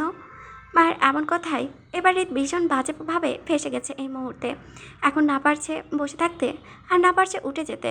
জীবনে প্রথম এমন পরিস্থিতির শিকার হয়েছে হৃদ, তাও তার বইয়ের জন্য। সাথে কাশিটা যেন আগে থেকে আরও দ্বিগুণ বেড়ে গেল মায়ের সাথে পাল্লা দিয়ে। মায়া চোখ মুখ খুশিতে চকচক করেছে। সে হৃদকে কথাগুলো বলেই খুশিতে গদগদ হয়ে নিজের হাতের আঙ্গুলগুলো গণনা করে হৃদের সামনে নিজের 2 হাতে 10 আঙ্গুল দেখিয়ে আপন গতিতে বলে ওঠে, আমার 10 বাচ্চা লাগবে, আপনি আমাকে 10টা বাচ্চা দিতে হবে। হৃদ মায়াকে এইভাবে হাতের আঙ্গুল দেখিয়ে বাচ্চা চাইতে দেখে কাশতে কাশতে এক হাতে পানির গ্লাস নিয়ে সেই পানিটা ঢকঢক করে সম্পূর্ণ শেষ করার আগেই মায়া আবারও হৃদের দিকে তাকিয়ে চিন্তা সুরে বলে ওঠে, কিন্তু আপনাদের বাড়ি তো অনেক বড়, তাই আমাকে অনেকগুলো বাচ্চা নিতে হবে আপনার থেকে। আপনাদের এত বড় বাড়িতে মাত্র 10 বাচ্চা থাকবে, এটা কেমন দেখায় না? মানুষের কি বলবে যে এত বড় বাড়ি হয়েও 10 বাচ্চা? আচ্ছা, বিষয়টা সাংঘাতিক খারাপ দেখাবে। আর দাদা দাদির তো কত ইচ্ছে। আচ্ছা, আমাদের শত শত বাচ্চা থাকবে এই বাড়িতে, সব জায়গায় জায়গায় শুধু আমাদের শত বাচ্চা থাকবে আনাচে কানাচে। মায়ের মুখে শত শত বাচ্চা কথাটা শুনতেই হৃদের মুখ থেকে সাথে সাথে পানিটা ছিটকে ডাইনিংয়ে পড়ে যায়। আগের থেকে এখন ননস্টপ কাশতে কাশতে মায়ের দিকে করুণ চোখে তাকায়। মায়ের হৃদের এমন চাহনির দিকে কোনো খেয়ালই নেই। তার এই মুহূর্তে তার চোখ দুটো বড় বড় করে হাঁ করে হৃদের সামনে কল্পনা করতে থাকে তার শত শত বাচ্চাগুলো খানবাড়ির সব জায়গায় ভরপুর হয়ে আছে। কল্পনা করেই মায়ের গোল গোল চোখে হৃদের দিকে উৎসুক দৃষ্টিতে তাকায়, নিচে করা প্রশ্নের উত্তর পাওয়ার আশায়। আর হৃদ কাশিটার সাথে সাথে এদিক ওদিক তাকিয়ে সবাইকে এক পলক দেখে, সাথে নিজের দাদিকে নিজের দিকে হাঁ করে তাকিয়ে থাকতে দেখে হৃদ খাবার শেষ না করেই দ্রুত উঠে দাঁড়িয়ে চেয়ার থেকে পরে আবারও মায়ের দিকে এক পলক তাকিয়ে থেকে কাউকে কিছু না বলে নিজের রুমে যাওয়ার জন্য দ্রুত পা চালায়। এখানে আর এক মুহূর্ত থাকলেও তার বউতার সাথে বাকি না করা কাজগুলো সবার সামনেই ননস্টপ বকবক করে দেবে। কপাল করে বউ পেয়েছে একটা, কোটিতেও এমন বউ খুঁজে পাওয়া যাবে না। কোটিতে কেন, এই পৃথিবীতে এমন একটা এক পিস বউ নেই যে বউকে সে নিজে সবসময় ভয় দেখিয়ে চলতো, আর সেই কিনা তার বউ থেকে বাঁচার জন্য এক প্রকার পালিয়ে যাচ্ছে। সেটাই হৃদকের কথাগুলো যেতে যেতে ভাবতে থাকে। মায়ের হৃদকে হঠাৎ ডাইনিং টেবিলের চেয়ার থেকে উঠতে দেখে সেও দ্রুত চেয়ার ছেড়ে উঠে দাঁড়িয়ে হৃদের পেছন থেকে পেছন পেছন ছুটতে ছুটতে অধৈর্য গলায় তাড়া দিয়ে বলে ওঠে, আরে কোথায় যাচ্ছেন আপনি? আমার বাচ্চাটা তো দিয়েছেন আপনি, আমার বাচ্চা কবে হবে? আর আপনি আমাকে বাচ্চা দিবেন কবে বলুন? মায়ের কথাগুলো হৃদের পেছনে ছুটতে ছুটতে বলেই যাচ্ছে ননস্টপ। আর হৃদ মায়ের থেকে এগুলো শুনেও না শোনার ভাঙ করে দ্রুত নিজের রুমের দিকে এগিয়ে যাচ্ছে। এই মুহূর্তে মাকে এড়িয়ে যেতে চাইছে হৃদ, কারণ হৃদের যে বাকি কিছু অংশ ইজ্জতটা বেঁচে আছে সেটা আর হারাতে চায় না। তাই মাকে এই মুহূর্তে কিছু না বলাটাই শ্রেয় মনে হচ্ছে হৃদের। মায়ের হৃদকে তার কথাগুলো গুরুত্ব না দিতে দেখে আবারও খানিকটা তেজি সুরে বলে ওঠে, আরে শুনুন না, আপনি বুঝতে পারছেন না কেন? আমার সমস্যাটা সত্যিই বলছি, আমার বাচ্চা হচ্ছে না তো। আসুন না, আমরা একান্ত পার্সোনাল কাজগুলো করে ফেলি তাড়াতাড়ি। আরে শুনুন, আপনি বলুন না কবে নিয়ে যাবেন আমাকে হাসপাতালে ডক্টরের কাছে বাচ্চার জন্য? পুরুষ মানুষটা না মানে এরকম টাইপের হয়, বিয়ে করার সময় মানে তার বউ বড় হয়ে গেছে, যখন বলি একটা বেবি দরকার আর কত এমনে, তখন পৃথিবীর সবচেয়ে ছোট ওই পুরুষের কাছে তার বউ। এই জ্বালাটা যে কই রাখা যায় আমি নিজেও জানি না। দেওয়ানা আমার ভালোবাসা সিজন 1, লিখেছেন রিক্তা ইসলাম মায়া, পর্ব 12। ভালোবাসেন না তো আমাকে? না বললাম তো, কিন্তু কেন? আমার গার্লফ্রেন্ড আছে তাই। আর তোমাদের মতো আধুনিক মডার্ন মেয়ে আমার জন্য না। আর তোমার নিজের লেভেল আকৃতি কাউকে খুঁজো আমার পেছনে পড়ে না থেকে। আপনি মিথ্যা কেন বলছেন আমাকে? আমি জানি আপনার কোনো জিএফ নেই। আর এখন আপনি আমাকে কিন্তু মিথ্যা অপমান করছেন। আপনার জন্য নিজেকে পুরো চেঞ্জ করে নিয়েছি আমি, তারপরও কেন আপনি আমাকে এতটা অপছন্দ করেন সেটাই তো বুঝতে পারছি না আমি। আমি সবসময় আপনার মনের মতো হওয়ার চেষ্টা করি, আপনার ছোট বড় সব দিকেই খেয়াল রাখার চেষ্টা করছি, তারপরেও আপনি আমাকে রোজ রোজ কাঁদিয়ে চলেন। আপনার কথার দ্বারা সেটা কেন করেন আমার সাথে জানতে চাই আমি। ফিহার এমন কথাই আরিফ ফিহার দিকে ঘুরে তাকায়, পরে খানিকটা রেগে তাতে দাঁত চেপে বলল, বাধ্য নয় বলতে আমি তোমাকে, আমার পছন্দ না, ব্যাস আমার থেকে দূরে থাকো তুমি। কথাটা বলেই আরিফ এখান থেকে রেগে চলে যেতে নাই, আর তার আগে পাশ থেকে ফিহা শক্ত করে আরিফের হাতটা ধরে দেওয়ালের সাথে চেপে ধরে শক্ত করে। ফিহার এমন করে হাতটা ধরে আরিফ রাগটা যেন মাথায় চেপে বসে, সাথে সাথে ঝটকা দিয়ে নিজের হাতটা ছাড়িয়ে নিয়ে শক্ত হাতে ফিহার গাল চেপে ধরে নিষ্ঠুরভাবে পরে চোখ মুখ শক্ত করে বলে ওঠে, আমাকে যতটা সোজা দেখতে ততটা কিন্তু সোজা নয় আমি। আমাকে ভালো ভাবতে চেও না ভুলেও। আর তোমাদের মতো মেয়েদের চরিত্রেই দোষ আছে, একটা না একটা ছেলে বরাদ্দ থাকেই তোমাদের জন্য। এখন আর খুঁজে খুঁজে ছেলে পাচ্ছ না, তাই আমার কাছে চলে এসেছো তাই না? আমার চরিত্রহীন মেয়েদের প্রতি কোনো রকম ইন্টারেস্ট নেই, শুরু থেকেই তুমি হয়তো জানো না, তাই এতদিন ধরে আমার পেছনে পড়ে আছো। এখন বলে দিচ্ছি, এখন নিজের লেভেল আকৃতি কাউকে খুঁজে কেমন? কথাগুলো বলেই এক প্রকার ধাক্কা মেরে ফিহার হাতটা ছেড়ে দিয়ে হনহনিয়ে এখান থেকে চলে যায় আরিফ। আর ফিহা অশ্রুসিক্ত চোখে আরিফের যাওয়ার দিকে তাকিয়ে থাকে। দেওয়াল ঘেঁষে আস্তে করে বসে হাঁটু ভাঁজ করে সেখানে নিজের মাথাটা লুকিয়ে শব্দ করে কান্না করে ওঠে। সে সত্যই আরিফকে ভালোবাসে, আরিফের জন্য নিজের সাথে নিজের পোশাককেও চেঞ্জ করে ফেলেছে। সে আগে কখনো প্রেম করেনি, বিদেশে থাকলেও কখনোই প্রেমটা হয়ে ওঠেনি ফিহার। তার বিদেশি অনেক ছেলে বন্ধু মেয়ে বন্ধু আছে, তাদের সাথে সে সবসময় চ্যাটিং করতো, কিন্তু তাদের কারোর সাথে কখনো অন্য কোনো সম্পর্ক ছিল না। তাই আজকে আরিফ চরিত্রহীন বলাটা মেনে নিতে পারছে না ফিহা। চেয়ারে হাত পা বাঁধা অবস্থায় বসে আছে ডলিও, তার মা বাবা। তাদের সামনের চেয়ারে পায়ের উপর পা তুলে বসে আছে হৃদ। হৃদের পেছনে দাঁড়িয়ে আছে আসিফ সহ 10-12 জন বডিগার্ড, আর তার পাশে দাঁড়িয়ে আছে ডলির ভাড়া করা গুন্ডাগুলো। পরিবেশটা থমথমে হয়ে আছে, কারো মুখে কোনো রকম কথা নেই। সবাই ভীতু চোখে হৃদের দিকে তাকিয়ে আছে। হৃদ গম্ভীর মুখে বসে আছে চেয়ারের ওপর।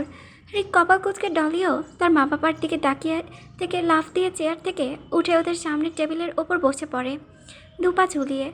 পরে নিজের হাতে থাকা বন্দুকটা দিয়ে কপাল চুলকাতে চুলকাতে আসিফের দিকে তাকিয়ে থেকে কপাল কুঁচকে বলে ওঠে, আসিফ, তোর ডলি ম্যাডামের জন্য কি খাতিরদারি করা যায় বলতো? ভালো কিছু বলবি, মানে একদমই ইউনিক স্টাইলে। আসলে তোর ডলি ম্যাডামের নর্মাল কিছুই পছন্দ না, ও আবার খুবই এক্সপেন্সিভ। তো তাই তোর ডলি ম্যাডামের বিষয়টা মাথায় রেখে কিছু বলতো শুনি। হৃদের এমন কথা শুনে আসিফ ডলির দিকে তাকিয়ে থেকে চোখ ঘুরিয়ে হৃদের দিকে তাকায়। পরে খানিকটা ইতস্তত বোধ করে থমথমে গলায় হৃদকে উদ্দেশ্য করে বলে ওঠে, কিন্তু ভাই, উনি তো মেয়ে মানুষ, সাথে আপনার মামা মামি আর মামাতো বোনও হয়, তাহলে ওদেরকে কিভাবে কি করব আমরা?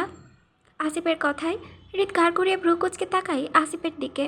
পরে মেজাজ দেখিয়ে উচ্চস্বরে বলে ওঠে, তো আমি কি করব? ওরা আমার বিষয়টা মাথায় রাখেনি, সকর্ষ করে ক্ষতি করেছে, তাই এবার ভুক্তভোগী হোক। ওরা সবাই আমার সম্পর্কে সবটা জেনেও এসে, তাই আপাতত আমার কিছুই করার নেই। এখন বেশি কথা না বলে বল, কি করা যায় এদের সাথে?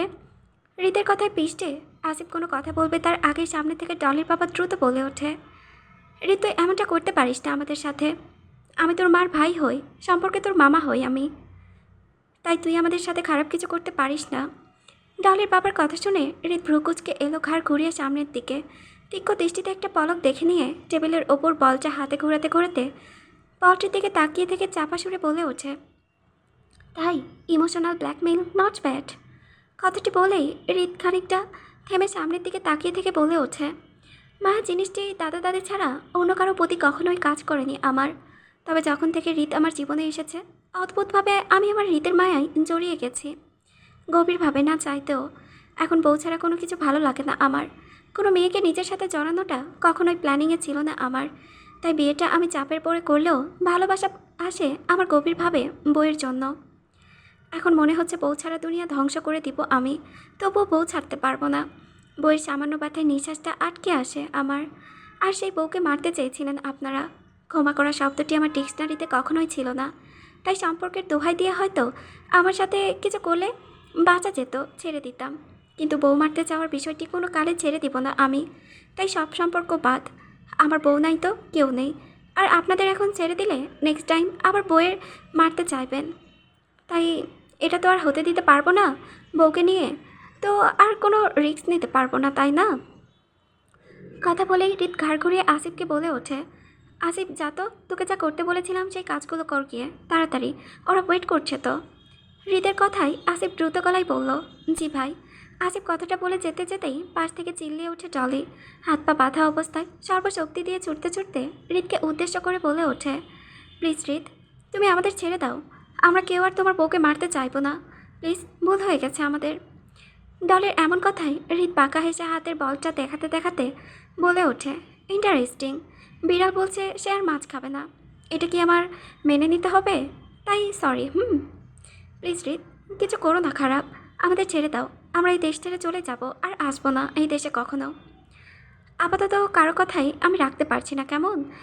আমার যা করার আমি তাই করব। আর বাকি কথাগুলো বলার আগেই আসিফ হৃদের সামনে এসে দাঁড়িয়ে পড়ে, হৃদের বলা কাজগুলো করে। হৃদ চোখ তুলে আসিফের দিকে তাকাতেই আসিফ নিজ গাড়ি থেকে এগিয়ে এসে হৃদের বসা টেবিলের উপর কতগুলো পেপার রাখে। পরে আসিফ পেছন ফিরে ইশারা করতেই একজন বডিগার্ড এসে শুধু ডলের পায়ের নিচে ফুটন্ত গরম পানি রেখে দেয়। পরে সেই ফুটন্ত পানিতে সাথে সাথে ডলের পা ডুবিয়ে চেপে ধরে। চেপে ধরতে ডলি সাথে সাথে চিৎকার করে ওঠে প্রাণপূর্ণে। তারপর আবারও নিজ হাতে পা ছুটাতে লাগে বাঁচার জন্য। ডলিকে এমন করতে দেখে পাশ থেকে কেঁদে ওঠে ডলির মা। উনি কিছু বলবে তার আগেই নিচে বসে থাকা বডিগার্ডটি গোল গোল করে পুরো এক বোতল অ্যাসিড ঢেলে দেয় পায়ে। অ্যাসিডের তীব্র জ্বালায় পাগলের মতো চিৎকার করতে থাকে ডলি। ডলির এমন গলা ফাটা আর্তনাদে চিৎকারে কেঁপে ওঠে গোডাউনটি। রিত শান্ত দৃষ্টিতে তাকিয়ে থাকে ডলির দিকে। পরে ঘাড় ঘুরিয়ে আসিফের দিকে তাকাতেই আসিফ আবারও সামনের দিকে ইশারা করতেই দুজন মেয়ে এসে ডলির পাশে দাঁড়িয়ে পড়ে। মেয়েগুলোকে দেখেই আসিফ বলে ওঠে, আপনাদের কাজ হলো ডলি ম্যাডামের বডি ক্রিমের সাথে অ্যাসিড মিক্সড করে এই ম্যাডামের পুরো শরীরে লাগিয়ে দিতে হবে ভালো করে। আসলে ম্যাডামের রূপের খুব জ্বালা তো, তাই আর কি। এই রূপ নিয়ে অংশ ছেলের জীবনটাও নষ্ট করেছে, তাই ভবিষ্যতে যাতে আর কারোর সাথে এমনটা করতে না পারে সেই জন্য এই ব্যবস্থা আর কি। আসিফের এমন কথায় ডলি আবারও ননো বলে চিৎকার করতে থাকে, কিন্তু ডলির এমন চিৎকার অপেক্ষা করে রিত সেদিকে তাকিয়ে থেকে আসিফে ইশারা করে কিছু পেপার রাখে ডলির বাবার সামনে। ডলির বাবা মেয়ের দিক থেকে চোখ সরিয়ে সামনে রাখা পেপারের দিকে তাকায়। পরে খানিকটা ভয় নিয়ে কাঁপা কাঁপা হাতে গলায় বলে ওঠে, এগুলো কিসের পেপার? Good question. এটা আপনাদের মুক্তিপণ বলতে পারেন। সাইন করে দেশ ছেড়ে চলে যাবে। কিভাবে যাবেন সেটা আমি দেখব, আর পেপারে কী আছে সেটা আমি পরে বলবো। এখন পারা যাবে, যদি পড়তে যান তাহলে এখান থেকে বেঁচে ফেরা কারো সম্ভব না। সাথে এখন যে অফারটি দিয়েছি সেটিও বাতিল বলে ঘোষণা হবে, তাই কোনো রকম ভনিতা ছাড়াই জাস্ট সাইন ইট। হৃদের এমন শান্ত গলায় ভয়ানক হুমকি বুঝতে পারছেন উনি।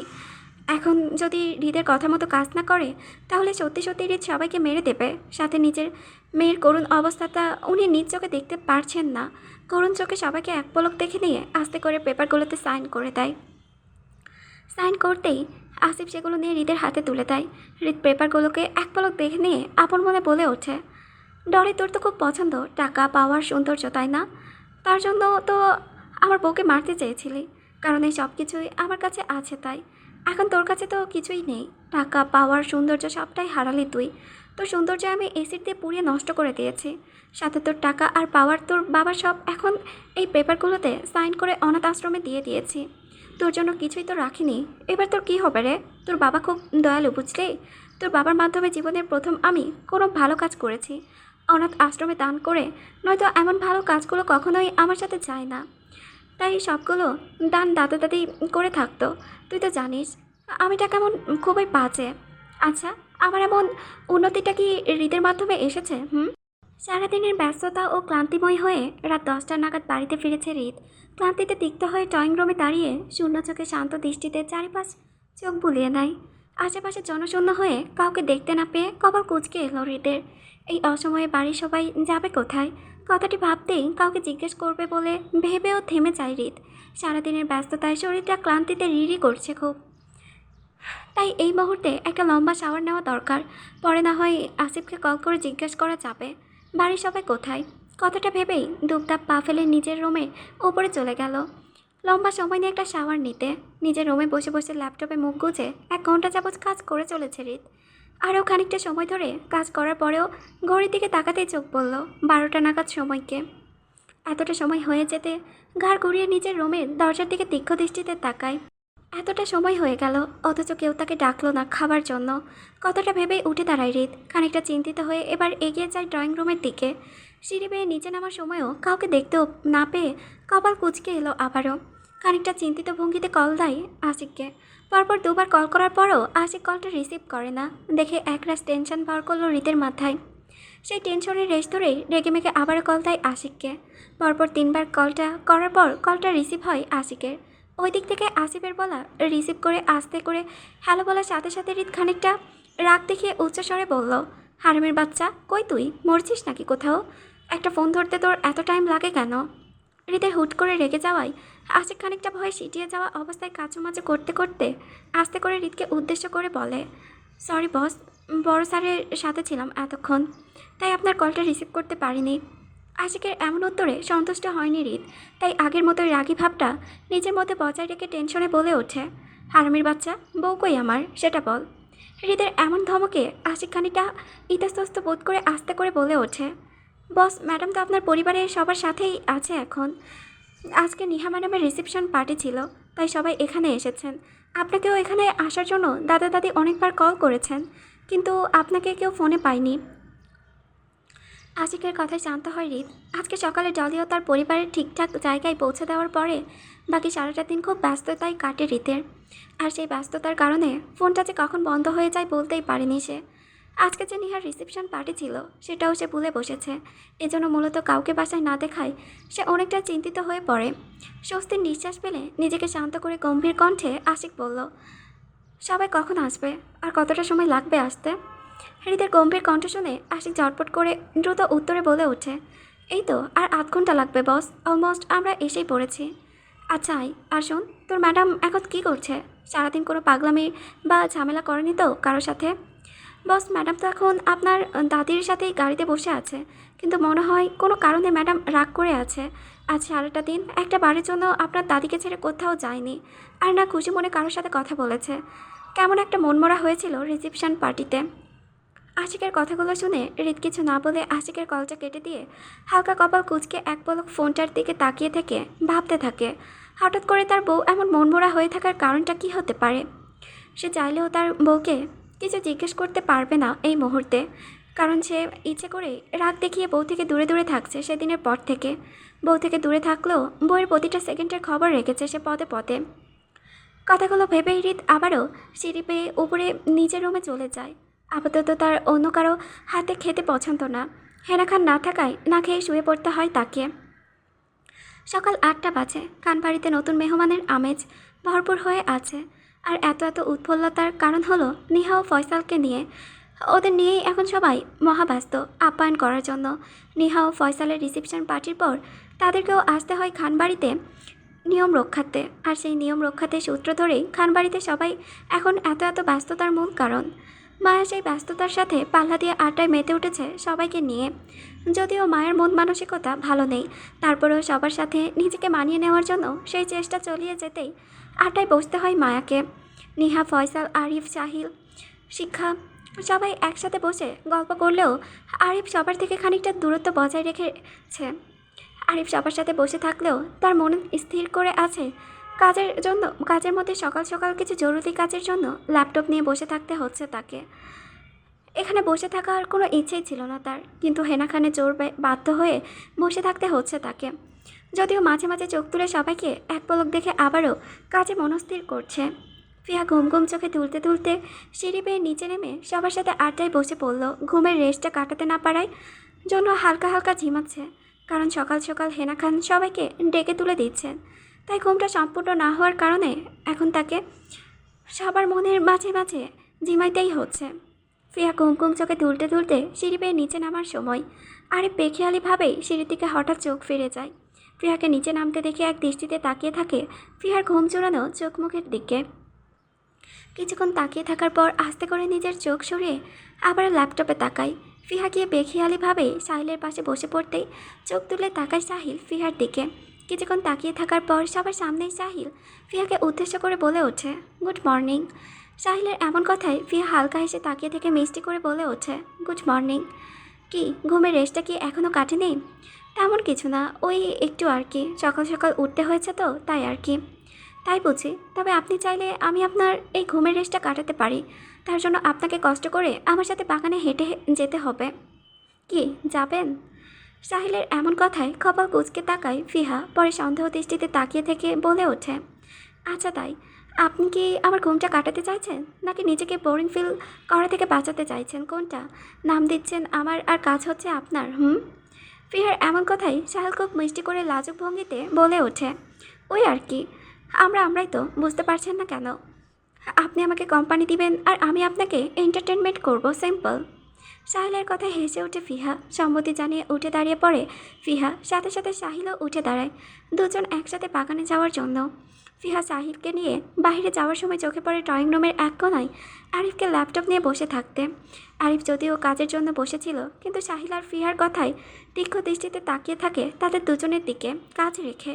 আরিফের মোটেও ভালো লাগছে না ফিহা আর সাহিলের স্বয়ংক্রিয়তা, এত আদরে সুরে কথা বলাটা। ফিহা আরিফের দিকে এক পলক তাকিয়ে থেকে নিজেকে শান্ত রেখে হাসি মুখে বেরিয়ে পড়ে সাহিলকে নিয়ে। নিজেকে আরিফের কাছ থেকে ছোট করবে না, এমনটা মনে মনে স্থির করে রেখেছে সে। আর কখনোই আরিফের রাস্তায় কাটা হয়ে থাকতে চায় না সে। আরিফের যা ভালো লাগে সে তাই করুক, কখনোই আর আরিফকে নিজের সাথে জড়াতে চাইবে না। অফিসের জন্য রেডি হয়ে দুপদাপ পা ফেলে নিচে নেমে আসে হৃদ। দুপদাপ পায়ে শব্দ কানে আসতেই আস্তে করে মাথা তুলে তাকায় সিঁড়ির দিকে। চোখের সামনে হৃদকে দেখে কোনো রকম প্রতিক্রিয়া না করে আবারও আস্তে করে নিজের মাথাটা নিচু করে ঘাপটি মেরে বসে সোফায় মায়া। হৃদ সিঁড়ি বেয়ে নিচে নামতে নামতে মায়াকে এমন করতে দেখে তীক্ষ্ণ দৃষ্টিতে তাকাতে তাকাতে ডাইনিংয়ে গিয়ে বসে পড়ে নাস্তা করার জন্য। হৃদকে ডাইনিংয়ে বসতে দেখে হেনা খান হাসি মুখে নাস্তা দিয়ে নিজের কাছে চলে যান। হৃদ নিজের নাস্তায় হালকা চামচ নাড়াতে থাকে। মায়েরকে তীক্ষ্ণ দৃষ্টিতে দেখতে দেখতে মায়ের মন খারাপ ভাবটা হেসে বজায় রেখেছে আর চোখে হৃদের দিকে তাকাতেই চোখে হয় দুজনে। মায়ের সাথে সাথে নিজের চোখ নামিয়ে নিলেও হৃদ তখনও তাকিয়েছিল তীক্ষ্ণ দৃষ্টিতে মায়ের দিকে। হৃদ নিজের নাস্তায় চামচ নাড়িয়ে টং টং শব্দ করছে। তার কারণে মায়াকে সে নিজের পাশে বসতে থাকতে দেখতে চাইছে, কিন্তু মুখে কিছু বলছে না আর না কোনো রকম ইশারা করছে মায়াকে, শুধু তাকিয়ে আছে মায়ের দিকে। মায়া হৃদের এমন দৃষ্টি অপেক্ষা করে নিজের মতো করে কিছুটা সময় ঘাপটি মেরে বসেছিল সোফার মধ্যে, কিন্তু পরে আর নিজেকে ধরে রাখতে না পেরে ধীরে ধীরে এগিয়ে যায়। হৃদের পাশের চেয়ারটায় হালকা হাতে টেনে বসে পড়ে নত মস্তিষ্কে। হৃদ মায়ের মন খারাপের কারণটা বুঝতে না পেরে কিছুটা সময় তাকিয়ে থেকে আস্তে করে নিজের নাস্তা খাওয়ায় মনোযোগী হলো মায়ের দিকে তাকিয়ে থেকে। হৃদের প্রতিটা চামচ নাস্তা মুখে তুলছে মায়ের দিকে তাকিয়ে থেকে। মায়া হঠাৎ চুপ করে যাওয়াটা হৃদের চোখে পড়ছে ভীষণ। হঠাৎ করে বা কি এমন হলো যে তার বইয়ের এমন চুপচাপ হয়ে গেল, সেটাই বুঝতে পারছে না হৃদ। কনফারেন্স রুমে গভীর মুখে বসে আছে হৃদ। চারিপাশে তার ইন্টারন্যাশনাল ক্লায়েন্ট রয়েছে।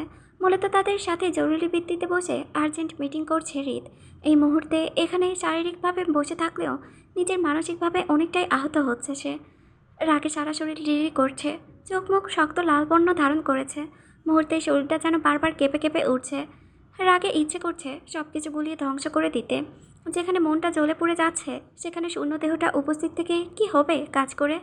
মনটাই বইয়ের জন্য চটপট করছে, সেখানে কি আর কাজে মন বসানো যায়। তাই হৃদের রাগের ইচ্ছে করছে নিজের সাথে করে ভাসিয়ে দিতে, তার নিজের বউকে পিষে ফেলতে একান্তভাবে নিজের সাথে। কেন তার বউ তার কষ্টগুলো বুঝতে পারছে না? কেন হৃদের কাছে ধরা দিতে পারছে না একান্তভাবে? হৃদ না হয় রাগ করে বউ থেকে দূরে থাকছে, তাই বলে তার বউকেও তার থেকে দূরে দূরে থাকতে হবে? কেন তার হৃদ তার রাগটা ভাঙাতে পারছে না? কেন হৃদকে কাছে টেনে নিতে পারছে না? কিসের এত দ্বিধা তার বউয়ের? আজ কিছুদিন যাবৎ ঠিক করে বউয়ের ফেসটাই দেখতে পারছে না হৃদ। তার বউ তার কাছে আসতে চাইছে না অজানা কারণে। কেন তার হৃদ এমনটা করছে কিছুই জানে না হৃদ। আর তার রেশ ধরে সব কিছু ধ্বংস করে দিতে ইচ্ছে করছে এই মুহূর্তে। হৃদ লাল লাল চোখে সবাইকে এক পলক দেখে নিয়ে হঠাৎ করে কাউকে কিছু বলতে না দিয়ে উঠে দাঁড়ায়।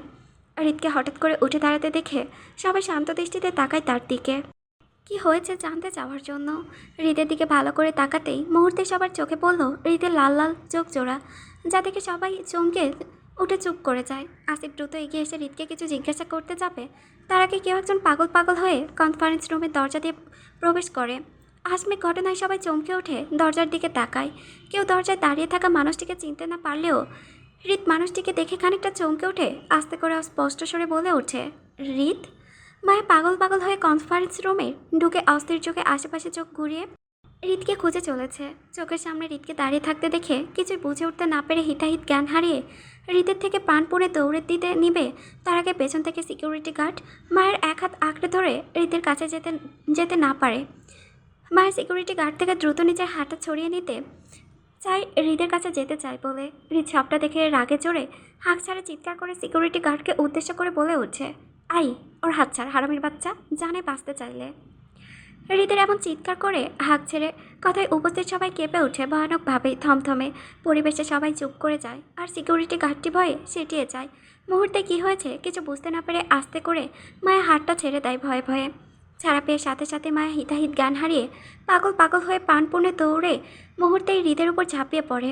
হৃদের গলায় দুহাত শক্ত করে জড়িয়ে ধরে ঝুলে থাকার সাথে নিজের পা 2 ফুট উচ্চতায় রেখে হৃদের গলায় নিজের মুখ লুকায় অবুঝের মতো। মায়ের হঠাৎ চাপিয়ে পড়ার কারণে হৃদ দাঁড়িয়ে থাকার থেকে 2 কদম পিছিয়ে যায় সাথে সাথে, কিন্তু তারপরও আস্তে করে নিজের এক হাত দিয়ে মায়ের কোমরটা শক্ত করে চেপে ধরে নিজের সাথে, আর অন্য হাতটা নিজের পেছনের টেবিলের উপর রেখে ভয় পাওয়ার জন্য দাঁড়িয়ে থাকায় হৃদের অস্থির মনের মধ্যে যেন মুহূর্তেই শান্তির বাতাস বইতে থাকে সর্বোচ্চ দিয়ে মায়াকে নিজের সাথে কাছে পেয়ে। হৃদ মায়াকে জড়িয়ে ধরা অবস্থায় হালকা করে চারিপাশে তাকায়, সবাইকে নিচের দিকে অবাক দৃষ্টিতে তাকাতে দেখে হালকা চোখের ইশারা করে আসিফকে। এই হৃদের ইশারা পেয়ে আসিফ দ্রুত কনফারেন্স রুম খালি করে দেয় ওদের জন্য। কনফারেন্স রুম খালি করার সাথে সাথে হৃদ পেছনের টেবিলের সাথে ভর দিয়ে নিজের পেছনে থাকা হাতটা সরিয়ে আস্তে করে মায়ের মাথায় রেখে আদুরে এক হাত বুলিয়ে দিতে দিতে মিষ্টি স্বরে আস্তে করে মাকে উদ্দেশ্য করে বলে ওঠে, কি হয়েছে হৃদ, এমন করছো কেন? হৃদের এমন কথায় মায়ের কোনো রকম ভাবান্তর হলো না, উল্টো আগের নাই হৃদকে জড়িয়ে ধরে আছে ঘাপটি মেরে। হৃদ মায়ের কোনো রকম হেলদোল না দেখে মাকে নিয়ে হালকা নড়তেই বিরক্তি সুরে হৃদকে উদ্দেশ্য করে মায়া বলে ওঠে, ভালো লাগছে না আমার, নড়বেন না আপনি, এইভাবেই থাকুন। মায়ের এমন কথায় খানিকটা অবাক হয় হৃদ। পরে মায়ের বিরক্তির কারণটা বুঝতে পেরে হৃদ থেমে যায় মুহূর্তে, কিন্তু মায়া হঠাৎ করেই কেন এমন করছে সেটা বুঝতে না পেরে আবারও আস্তে আস্তে বলে ওঠে, কি হয়েছে বউ? মায়াকে পরপর প্রশ্ন করার পরেও কোনো রকম উত্তর না পেয়ে হৃদ একটা স্বস্তির নিঃশ্বাস ফেলে মায়াকে ওই অবস্থায় কোলে তুলে নিয়ে পাশে থাকা চেয়ারটার উপর বসে পড়ে আস্তে করে। হৃদ চেয়ারে বসে মায়াকে নিজের কোলের উপর বসিয়ে এক হাতে মাথা ও অন্য হাতে মায়ের কোমরে রেখে নিজের সাথে অনেকটাই চেপে ধরে শক্ত করে। আর মায়া তখনও দু হাতে হৃদের গলা জড়িয়ে ধরে রেখে অবুজের মতো হৃদের বুকে মধ্যে নিজের মুখ লুকিয়ে থেকে চোখ বন্ধ করে হৃদ মায়াকে শক্ত করে জড়িয়ে ধরে বসে থাকা চেয়ারটার মধ্যে নিজের গা এলিয়ে দিয়ে চোখ বন্ধ করে কিছুক্ষণ মত্ত হয়ে বসে থাকে মায়াকে নিয়ে। নিস্তব্ধ পরিবেশে মায়ের চোখ বন্ধ রাখা অবস্থায় হৃদকে উদ্দেশ্য করে বলে ওঠে, আমি আপনার সাথে থাকতে চাই। মায়ের এমন হঠাৎ কথায় হৃদ চমকে ওঠে, চোখ খুলে অবস্থায় বলে ওঠে, কেন? হঠাৎ তোমার এমনটা কেন মনে হচ্ছে? আমার আপনাকে ছাড়া কিছুই ভালো লাগে না, কেন জানি সব কিছু অসহ্য অসহ্য লাগে আমার কাছে। আপনাকে এক পলক না দেখলে নিজেকে কেমন পাগল পাগল লাগে। তখন মনে হয় কেন নেই আপনি আমার কাছে। আর এটাই আমি সহ্য করতে পারছিলাম না এতদিন যাবৎ। তাই তো আজকে আর নিজেকে ধরে রাখতে পারিনি আপনার থেকে দূরে থাকতে। তাই আমি আশিক ভাইকে জোর করে এখানে নিয়ে এসেছি পাগল পাগল হয়ে। এখানে আসার পর আপনার সিকিউরিটি গার্ডগুলো ভিতরে ঢুকতে দিচ্ছিল না আমাকে। বলেছে আপনি নাকি ইম্পর্ট্যান্ট মিটিং করছেন, আমাকে চলে যেতে এখান থেকে। কিন্তু আমি তো আপনাকে ছাড়া থাকতে পারছিলাম না, তাই আপনার গার্ডকে ধাক্কা মেরে চলে এসেছি এখানে আপনার কাছে, আপনার সাথে থাকতে চাই বলে। প্লিজ আমাকে রেখে দিন না আপনার সাথে। মায়ের এমন আহত সুরে কথা শুনে হৃদের মনে মুহূর্তেই প্রশান্তির হাওয়া বইতে থাকে। মায়া এমন কেন করছে সবটাই বুঝতে পারে তার বউ তার প্রেমে পড়েছে গভীরভাবে, আর সেটা বুঝতে পেরেই এমন সব পাগলামো করছে সাথে থাকার জন্য। হৃদ এক মনে কথাগুলো ভেবেই হালকা হেসে দুষ্টুমি করে মায়াকে উদ্দেশ্য করে বলে ওঠে, ম্যাডাম বুঝিয়েন কিন্তু, আমি আপনাকে যে কোনো সময় মেরে দিতে পারি, যে কোনোভাবে। তারপরও কি আপনি আমার সাথে থাকতে চাইবেন? আপনি মারতে পারলে আমি মরতেও পারবো আপনার হাতে শতবার, তবুও আমি আপনাতে থাকতে চাই। আমাকে বসবাস করতে দিন আপনিতে, নয়তো আমি মরে যাব ক্ষণে ক্ষণে। মায়ের মরে যাওয়ার কথায় হৃদ স্বাভাবিকভাবে নিতে না পেরে এক হাতে মায়ের চুলের মুঠি ধরে টেনে নিজের মুখ বরাবর করে রাগে কটমট করে চাপা সুরে বলে ওঠে, মরতে চাইলে তুই আমাতে মর, আর এবার আমার মরার ধাপটা হবে খুবই ভয়ানক কিছু। তাহলে তাই হোক, মেরে দিন আমাকে, আমি সবভাবেই মরতে প্রস্তুত আপনার হাতে। মায়ের এমন শক্ত গলার কথা শুনে হৃদ মায়াকে সাথে সাথে উল্টিয়ে সামনে থাকা টেবিলের উপর শুয়ে দিয়ে নিজের শরীরের ভর ছেড়ে দিয়ে টেবিলের সাথে মায়াকে চেপে ধরে। পরে দৃষ্টি তার মায়ের চোখে মুখে রেখে বলে ওঠে, তাই তাহলে তোমার এই প্রস্তুতিটা আমার কাজে দেবে রোজ রোজ, আর সাথে দেবে তোমাকে অসহনীয় যন্ত্রণা, যাকে বলে প্রেমময় যন্ত্রণা। হৃদের কথায় মায়া নিজের চোখ বন্ধ করে স্বাভাবিক কণ্ঠে বলে ওঠে, আপনি জড়িত সব কিছু আমার মঞ্জুর গভীরভাবে। মায়ের এমন কথা হৃদ উৎফুল্লতা হয়ে তেজে সুরে হাসি মুখে বলে ওঠে, ম্যাডাম আপনি এবার শেষ। কথাটা বলেই হৃদ মায়াকে চেপে ধরা অবস্থায় আস্তে করে কপালে চুমু খেয়ে উঠে দাঁড়িয়ে মায়াকে হুট করেই কোলে তুলে নিয়ে বাইরে যাওয়ার জন্য কনফারেন্স রুমের দরজার দিকে পা বাড়ায় হাসি মুখে। হৃদ মায়াকে কোলে তোলার সাথে সাথে মায়া আতুরে দু হাতে হৃদের গলা জড়িয়ে ধরে বুকের উপর মাথা রেখে আস্তে করে। হৃদ মায়াকে গলা জড়িয়ে ধরতে দেখে সামনের দিকে হাঁটতে হাঁটতে বাঁকা হেসে মায়াকে উদ্দেশ্য করে বলে, ম্যাডাম বুঝিয়েন কিন্তু, আপনাকে নিয়ে দেশান্তর হচ্ছি আমি। হৃদের এমন কথায় মায়া নিজের নাক দিয়ে হৃদের বুকের মধ্যে ঘেঁষ দেয় আহত করে। এতে করে হৃদ মায়ের সম্মতি পেয়ে খুশিতে উৎফুল্লতা হয়ে আহত সুরে বলে, উফ ম্যাডাম, আজকে আপনি আমাকে মেরেই ফেলবেন। কথাটা শোনার সাথে সাথে মায়া খানিকটা লজ্জা মাখা চেহারাটা আরও শক্ত করে চেপে ধরে হৃদের বুকের সাথে। হৃদ মায়াকে লজ্জা পেতে দেখে সামনের দিকে হাঁটতে হাঁটতে আহত সুরে হেসে মজা করে বলে ওঠে, ম্যাডাম লজ্জা পেয়ে আমাকে আর মারবেন না আপনি, একটু ধৈর্য ধরুন। আমার সাথে সাথে আপনাকেও পুড়িয়ে মারবো আমি, দহনের আগুনে একসাথেই পড়বো দুজন। কথাগুলো বলেই হৃদ মায়াকে অফিসে সবার সামনে দিয়ে মায়াকে কোলে করে বাইরে নিয়ে আসে। এতে করে অফিসে উপস্থিত সবাই অবাক চোখে হৃদের দিকে তাকিয়েছিল, কারণ তারা কখনোই হৃদকে কোনো মেয়ের সাথে দেখা তো দূর, কাজ ছাড়া পাশে দাঁড়িয়ে কথা বলতেও দেয়নি। যেখানে হৃদ মায়াকে কোলে তুলে হেসে হেসে হেঁটে যাচ্ছে, এমনটা সবার কাছে অবিশ্বাস্য ব্যাপার। হৃদের এমন পরিবর্তন যেন কেউ বিশ্বাস করতে পারছে না, তাই হা হয়ে তাকিয়ে আছে হৃদের যাওয়ার দিকে। কারণ কেউ জানে না মায়া হৃদের বউ সেটা। আর এমনটা না যে মায়া এই অফিসে আগে আসেনি, এসেছিল আগেও একবার, তখন মায়ার সাথে হৃদের এমন গভীরতার ভাব কেউ দেখেনি। তাই সবার অবিশ্বাস চোখটা যেন কৌটা থেকে বের হয়ে যাওয়ার উপক্রম। হৃদ মায়াকে আস্তে করে গাড়ির সামনের সিটে বসিয়ে দিয়ে নিজের ড্রাইভিং সিটে বসে পড়ে মায়ের দিকে তাকিয়ে থেকে কিছু একটা ভেবে ভ্রু কুঁচকে আসে হৃদের। কিছুক্ষণ মায়ের দিকে ভ্রু কুঁচকে তাকিয়ে থেকে হুট করে আবারও বসা অবস্থায় টেনে নিজের কোলের ওপর বসিয়ে দিয়ে এক হাতে মায়াকে নিজের সাথে শক্ত করে আঁকড়ে রেখে অন্য হাতে গাড়ি ড্রাইভ করে থাকে আপন বনে। মায়ের হৃদের এমন কাছে থমকে উঠে হালকা নড়াচড়া করতে যাবে তার আগে আবারও হৃদ শক্ত হাতে চেপে ধরে নিজের সাথে, যাতে করে মায়া কোনো রকম নড়াচড়া করতে না পারে। আর সাথে বলে ওঠে, হুম, কোনো রকম নড়াচড়া নয়, এভাবেই বসে থাকবে তুমি, আমার এভাবেই ভালো লাগছে। হৃদের পাগলামোতে মত্ত হয়ে মায়াও নিজের দুহাত দিয়ে হৃদকে চাপড়ে ধরে বুকে মাথা রেখে চুপচাপ ঘাপটি মেরে বসে থাকে হৃদের কোলের ওপর। হৃদ মায়াকে শান্তভাবে বসে থাকতে দেখে ড্রাইভ করতে করতে আস্তে করে মায়ের মাথার ওপর চুমু খায়। বিবাহ জীবনের দীর্ঘ একটা বছর হৃদ ও মায়া দুজনের আজ একসাথে মনে কথাগুলো প্রকাশ করেছে একে অপরের সঙ্গে। আর হৃদ তার বাচ্চা বউকে কাছে পেয়েছে অনেকদিন পর। সেটাকে সে এমনি এমনি যেতে দিবে নাকি প্রশ্নই ওঠে না। কিছু তো স্পেশাল বানাবে সে। তাই মায়াকে নিয়ে আপাতত হৃদ দেশান্তরী হতে চায়, তার বউকে আরও একান্তভাবে পেতে চায়। এরপরে কি হবে সেটা পরে দেখে নিবে। এমন সব মনোভাবনা নিয়ে হৃদ মায়াকে এক হাতে আঁকড়ে রেখে ড্রাইভ করতে থাকে। রেডি হয়ে তাড়াহুড়ো করে বের হচ্ছে ফিহা, তার জন্য আগে থেকেই গাড়ির পাশে দাঁড়িয়ে অপেক্ষা করছে সাহিল। দুজনেই মার্কেটে যাচ্ছে কিছু কাজের জন্য। দুজনেই প্ল্যানিং করে নিহা ও ফয়সালের জন্য সারপ্রাইজ রেডি করতে, মূলত বাইরে যাওয়াই তাদের উদ্দেশ্য। তাই ফিহার ফোন করে আগে বলে রেখেছিল সাহিলকে এখানে আসতে। তাই সাহিল ফিহাকে নিজে হাতে হাজির হতে খানবাড়ির গেটের সামনে। ফিহা সাহিলকে দাঁড়িয়ে থাকতে দেখে একটা হাসি দিয়ে এগিয়ে যায় সামনের দিকে। ফিহাকে হাসি মুখে এগিয়ে যেতে দেখে কেউ সূক্ষ্ম নজরে তাকিয়ে আছে সেদিকে। বাগানের একপাশে চেয়ারে বসে কাজ করছিল আরিফ। সাহিলের গাড়ির হর্নের শব্দে চোখ তুলে তাকায় সেদিকে। ফিহাকে তাড়াহুড়ো করে বের হতে দেখে সূক্ষ্ম দৃষ্টিতে তাকিয়ে থাকে সেদিকে। ফিহা বেশি বেশি ছেলেদের সাথে মেলামেশাটা পছন্দ না তার, সেই জন্যই ফিহাকে নিজের জীবনের সাথে জড়াতে চায়নি আরিফ।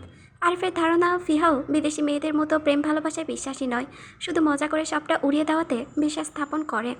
কিন্তু আরিফের তো উড়ন্ত ভালোবাসা চায় না, তার তো চাই একটা হাত, যেটা শক্তভাবে তাকেও তার পরিবারকে আগলে রাখতে পারবে। আর সেই শক্ত হাতটা অন্তত ফিহা হতে পারবে না, কারণ ফিহার পরিবেশটা আর তার পরিবেশটা সাথে আকাশ পরিমাণ পার্থক্য। তাই কিছু জিনিস দূরত্ব থাকাই ভালো। দূরে থাকার জন্য সে নিজেও চলে যেত তার পরিবারের সাথে অনেক আগেই, কিন্তু কিছু বিজনেস অ্যাসোসিয়েট জন্য ঢাকায় থাকতে হচ্ছে তাকে। তারপরেও নিজের বোনের শ্বশুর বাড়িতে থাকার ইচ্ছে ছিল না কোনো কালেই। সে কোনো হোটেলে গিয়ে উঠত, কিন্তু হেনা খান এর জোরাজোরিতে সে কোথাও যেতে পারেনি। এখানেই থাকতে হয় বাধ্য হয়ে। তাই দ্রুত কাজটা শেষ করে এখান থেকে চলে যেতে চাই আর কি। নদীর পানিতে পা ডুবিয়ে পাশাপাশি দাঁড়িয়ে আছে হৃদ ও মায়া। পরন্ত বিকালে সূর্য পশ্চিম আকাশে ঢলে ঢলে ভাব, চারিপাশে গোধূলির আলো মাখা লাল আলোক রশ্মি আকাশপথ ধরে সোজা নদীতে এসে পড়েছে। আর সেই আলোক রশ্মিতে নদীর পানিগুলো লাল মুক্তোর মতো চিকচক করছে। আর ঝিরিঝিরি বাতাসের সাথে প্রকৃতির এমন মনোরম দৃশ্য উৎফুল্লতা দৃষ্টিতে তাকে উপভোগ করছে মায়া। চোখে মুখে যেন মুগ্ধতা চেয়ে আছে, গভীরভাবে হাত বাড়িয়ে যেন ছুঁয়ে দিতে চায় একান্তভাবে। মায়ার সাথে সাথে হৃদ সাক্ষী হয়ে আছে এই প্রকৃতির দৃশ্যের। হৃদ পশ্চিম আকাশে সূর্যের দিকে তাকিয়ে থেকে শান্তভাবে মায়াকে উদ্দেশ্য করে বলে ওঠে, এই জায়গাটা যে আমার পছন্দের জায়গা তেমন কিছুই নয়, কিন্তু আমি এখানে আগে কখনোই আসিনি। তবে মাঝে মাঝে এই নদীর পাশে যে রাস্তাটা আছে সেটা দিয়ে যাওয়া আসার সময় চোখে পড়তো এই জায়গাটা। এখানে কখনো আসিনি, আমি তোমাকে নিয়েই প্রথম এসেছি।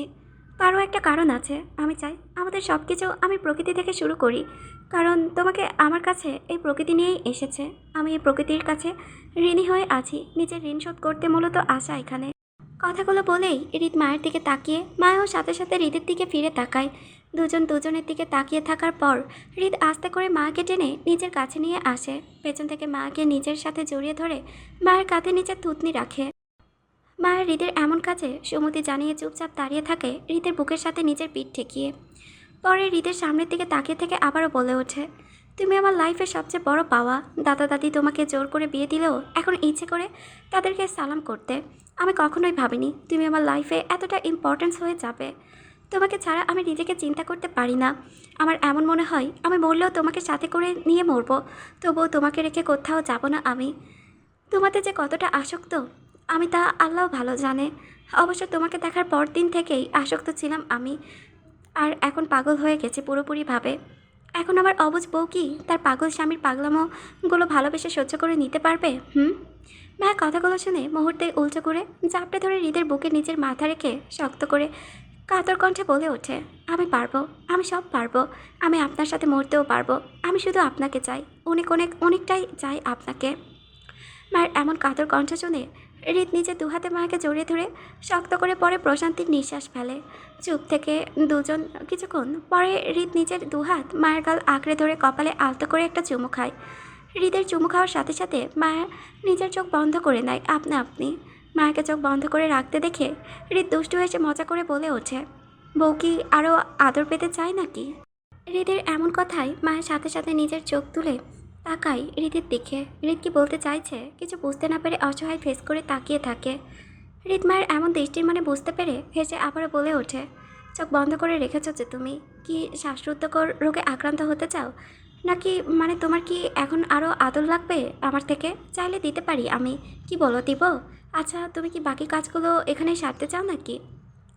হৃদের কথার মানে এবারও বুঝতে না পেরে গোল গোল চোখে তাকিয়ে থেকে কনফিউজড হয়ে বলে ওঠে, মানে?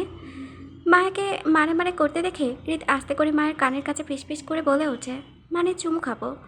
হৃদের এমন কথায় মায়ের মুহূর্তেই চমকে ওঠে, নিজের দুহাত দিয়ে হৃদের বুকের ওপর ধাক্কা দিয়ে সাথে সাথে নিজের কাছ থেকে খানিকটা দূরে সরিয়ে দেয়।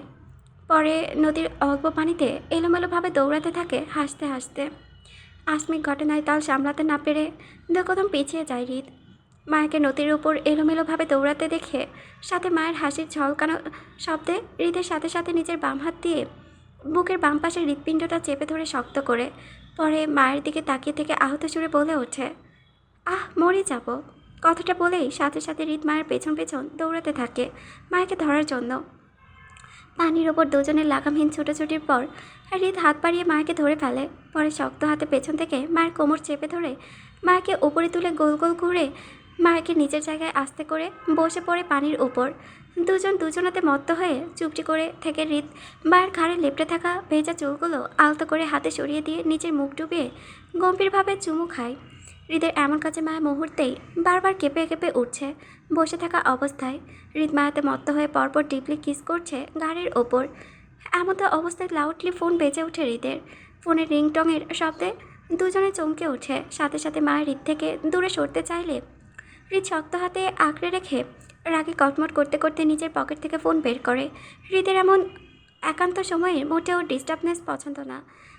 যে ব্যক্তি তার সময়ে একান্ত সময়ে কল করে ডিস্টার্ব করছে তাকে সামনে পেলে মাথার উপর তুলে আছাড় মারতেও দ্বিধাবোধ করবে না সে। এমন সব মনোভাবনা নিয়ে রাগে রিরি করতে করতে ফোন দিয়ে তাকাই চোখে পড়ল হেনাখানায় হাস্যোজ্জ্বল ছবি। ফোনের স্ক্রিনে তাকিয়ে থেকে একরাশ রাগ নিয়ে কলটা রিসিভ করে কানে ধরে নিজের। ফোনের ওপাশ থেকে হেনা খান কিছু বলবে তার আগে হৃদ রাগে কটমট করতে করতে বলে ওঠে, দাদি তুমি কি ঠিক করেছ? তুমি আমার প্রেমের ভিলেন হবেই। হেনা খান হৃদের এমন কথাই থমকে ওঠে। হৃদের কথার মানে বুঝতেই পারছে না হৃদকে ফোন করেছে জরুরি ভিত্তিতে। আর হৃদ এমন কথায় হেনা খান খানিকটা চমকে উঠে সাথে সাথে বলে, মানে মানে মানেটাই যদি তুমি বুঝতে দাদি তাহলে তোমাকে আর আমি ভিলেন বলতে হতো না। হৃদের এমন গোড়ানো পেঁচানো কথার মানে বুঝতে না পেরে মুহূর্তেই রেগে যান হেনা খান। পরে শাসন গলার সুরে বলে ওঠে, হেয়ালিপনা বন্ধ কর হৃদ। আমি এমনিতেই টেনশনে আছি, আমার সোনামাকে কোথাও খুঁজে পাচ্ছি না। তোর দাদাভাই লোক লাগিয়েছে খুঁজতে, তুইও লোক লাগিয়ে আমার সোনামাকে খুঁজে এনে দে তাড়াতাড়ি। নিজের দাদিকে চিন্তিত হতে দেখে মুহূর্তে শান্ত হয়ে যায় হৃদ। পরে হেনা খানকে সান্ত্বনা দিয়ে বলে, টেনশন করো না দাদি, তোমার সোনামা আমার কাছে আছে। আমি হৃদের বাকি কথাগুলো শেষ করার আগেই উত্তেজিত কণ্ঠে দ্রুত হেনা খান বলল, ও তোর কাছে আছে? কি করছে? তুই এখনই আমার সোনামাকে নিয়ে আয়। দাদি তোমার সোনামাকে খেয়ে ফেলবো না। তোমার সোনামা কিন্তু আমার বউ হয়। ভেজা স্বেচ্ছেতে শরীর নিয়ে হেনা খানের সামনে দাঁড়িয়ে আছে হৃদ ও মায়া। দুজনকে ভেজা অবস্থায় দেখে হেনা খান কপাল কুঁচকে দুজনের দিকে তাকিয়ে থাকে কিছুক্ষণ। হৃদ স্বাভাবিক ভঙ্গিতে দাঁড়িয়ে থাকলেও মায়া খানিকটা ইতস্তত বোধ করছে। হেনা খান কপাল কুঁচকে তাকানোতে হৃদ খানের ভাবভঙ্গি বুঝতে পেরে চুপচাপ দাঁড়িয়ে আছেন। হেনা খান দুজনের দিকে তাকিয়ে থেকে সন্দেহ নিয়ে বলে ওঠে, এই তোরা দুজন ভিজলি কী করে? হেনা খানের তদারকি বিষয়টা হৃদ স্বাভাবিক ভঙ্গিতে নিতে পারলেও মায়া খানিকটা ভয় পাচ্ছে হেনা খানকে। চুরি করে ধরা পড়ে যাওয়ার মতো ভয়টা। মানুষের মধ্যে মায়াও ঠিক একই অবস্থায় হৃদের কাছে স্বেচ্ছায় গিয়েছে। এটা যদি হেনা খান জানতে পারে তাহলে মায়ের কী অবস্থা হবে, সেটা চিন্তা করে ভয় কাচুমাচু করতে লাগে মায়া। হেনা খান মায়াকে ভয় পেতে দেখে তার সন্দেহর দৃষ্টিটা যেন আরও এক ধাপ গম্ভীর হয়। হেনা খানকে সন্দেহ দৃষ্টিতে মায়ের দিকে তাকাতে দেখে হৃদ কথা ঘোরানোর জন্য তৎক্ষণাৎ বলে ওঠে, ভেজাটা বড় কথা নয়, তোমার সোনামা তুমি ফিরে পেয়েছো সেটাই বড় কথা। আর তুমি ডিটেকটিভদের মতো ইনভেস্টিগেশন কেন করছো? হৃদের কথা শক্ত গলায় বলে, আমার করাটা অযুক্তিকর নয় হৃদ, তুই সেটা ভালো করে জানিস। এখন বল, তুই ওকে কোথায় পেয়েছিস? হেনা খানের কথায় স্বাভাবিক কণ্ঠে বলে, আমি আশিককে বলে হৃদকে আমার কাছে নিয়ে গেছিলাম। সন্দেহ নিয়ে হেনা খান বলল, কেন? তোর ওর কী কাজে লেগেছে হঠাৎ? হেনা খানকে কথা পাল্টাতে জবাব দেয়, দাদি তোমার নাতিন আমার বউ হয়, আর আমি আমার বউকে আমার কাছে নিয়ে যেতেই পারি। হৃদের এমন পাল্টা জবাবে রেগে যান হেনা খান। রাগে বশবতী হয়ে কপাট রাগে উচ্চস্বরে বলে, একদম বাজে কথা বলবি না তুই। মা তোর বউ হলেও তুই ওকে বউ বলে কবে মেনেছিস যে এখন অধিকার খাটাতে এসেছিস? হ্যাঁ, আর আমার সোনামার থেকে দূরে থাকবি তুই। হেনা খানের কথার মানে বুঝতে পেরে হৃদ স্বাভাবিক ভঙ্গিতে বলল, দাদি সময়ের সাথে মানুষ নিজ গতিতে পরিবর্তন হয়। হৃদের কথায় হেনা খান শক্ত গলায় তেজি সুরে বলল, সময় পরিবর্তন হলেও তুই হতে পারিস না, কারণ সময় তোর হিসেব মতো চলে। আমি তোর সাথে আমার সোনামাকে রেখে কোনো রকম বিপদ বাড়াতে চাই না, তাই তুই আজকের পর থেকে ওর আশেপাশেও ঘুরঘুর করবি না, এটাই আমার শেষ কথা। হেনা খানের কথায় যেতে সুরে হৃদ বলল, পারবো না তোমার শেষ কথা রাখতে। বউ আমার, আর বউ থেকে দূরে থাকতে হবে আমার। দরকার হলে বউ নিয়ে দেশান্তর হয়ে যাব, আমি তবুও বউ ছাড়ছি না আমি। আর আমার যখন বউ লাগবে তখন আমি নিজেই এসে বউ উঠিয়ে নিয়ে যাব, তবুও বউ চাই। আমার বউ নিয়ে নো কম্প্রোমাইজ। রাগ নিয়ে বলল, এই তুই কি পাগল হয়ে গেলি? হেনা খানের কথায় হৃদ রাগ নিয়ে সুপ্ত কণ্ঠে বলল, বিয়ে কর বলে পাগল বানিয়ে জোর করে বিয়ে করালে আমাকে। এখন এন্ড অফ দ্য মোমেন্টে এসে আমার বউ চাই, আর এখনই নাকি সে বউ থেকে দূরে থাকতে হবে আমাকে? ওয়াও, জোস। আর নিজের জন্য কিছু বললে আমি হয়ে যাই পাগল। এখন তুমি বলো, সমস্যা আমার নাকি তোমাদের? কপাট রাগ দেখিয়ে হেনা খান বলে ওঠে, বললেই হলো তোর বউ লাগবে এখন? গত একটা বছর কোথায় ছিলিস তুই? আর কম আঘাত করিসনি আমার সোনামাকে, এখন বললেই আমি আমার সোনামাকে তোর হাতে তুলে দেব? হেনা খানের কথায় হৃদ নিজের দায়সারাভাবে জোড়া পাল্টে উত্তর দেয়, মেরেছি, আরও মারবো, অবাধ্য হলে আবারও মারতে দ্বিধাবোধ করব না আমি। আর তুমি ভালো করে জানো ও কারণে কিছুই করি না আমি। হৃদ, দাদি প্লিজ, ভালো লাগছে না আমার। দূরে থাকো বলা বন্ধ করো তুমি। তোমার বলা আর না বলার কারণ সমান, থেকে দূরে থাকতে কোনো কালেই সম্ভব নয় আমার দ্বারা। আশা তুমি বুঝতে পারছো? কথাগুলো বলেই হৃদ হেনা খানকে আর কিছু বলতে না দিয়ে ধূপধাপ পা ফেলে ভেজা শরীর নিয়ে নিজের রুমে চলে যান। হেনা খান হৃদের যাওয়ার দিকে কিছুক্ষণ হতাশ দৃষ্টিতে তাকিয়ে থাকে, একটা দীর্ঘশ্বাস ছাড়ে। হৃদ কিছু নিয়ে জেদ করলে সেটা সে করেই ছাড়ে, ওকে সেটা বোঝানো বেকার। হৃদ কখনো অন্যের শুনে কাজ করে না, নিজের যা ভালো লাগে সেটাই করে। হেনা খান কথাগুলো ভেবে মায়াকে নিজের বুকে টেনে আলতো হাতে মায়া চুপচাপ হেনা খানের বুকে মাথা রেখে হৃদের যাওয়ার দিকে তাকিয়ে থেকে করুণ ভাবে। হৃদ থেকে হেনা খানের সামনে দূরে থাকতে হবে তাকে। রাতের খাবারের জন্য ডাইনিং টেবিলে বসে আছে খানবাড়ির সবাই, শুধু হৃদ ছাড়া। মা বারবার আর চোখে সিঁড়ির দিকে তাকাচ্ছে হৃদ আসে কিনা দেখার জন্য। কয়েকবার তাকানোর পরও হৃদকে আসতে না দেখে ডাইনিং টেবিলে বসে কাচুমাচু করতে থাকে। মায়ের এক পাশে আরব খান বসেছে, অন্য পাশে ফিহা। মায়ের ঠিক সামনের চেয়ারটাই খালি রাখা, তার পাশের চেয়ারটায় আরিফ বসেছে। আরিফের পাশে ফিহার মা বাবা বসেছে, আরিফের সামনে ফিহা বসেছে। এখানে আপাতত হৃদের সাথে সাথে আয়ন নেই। আয়ন গত এক সপ্তাহ যাবৎ বিদেশে রয়েছে বিজনেসের কাজে, তাই এখানে আয়ন নেই। সবাই ডাইনিংয়ে বসে যার যার মতো করে খাবার খাওয়া শুরু করেছে, কারণ হৃদ কখনোই টাইম মেনটেন করে সবার সাথে খাবার খায় না, বেশিরভাগ সময় একা একা খেয়েই থাকে। তাই কেউ অপেক্ষা না করে খাওয়া শুরু করে দিয়েছে হেনা ছাড়া।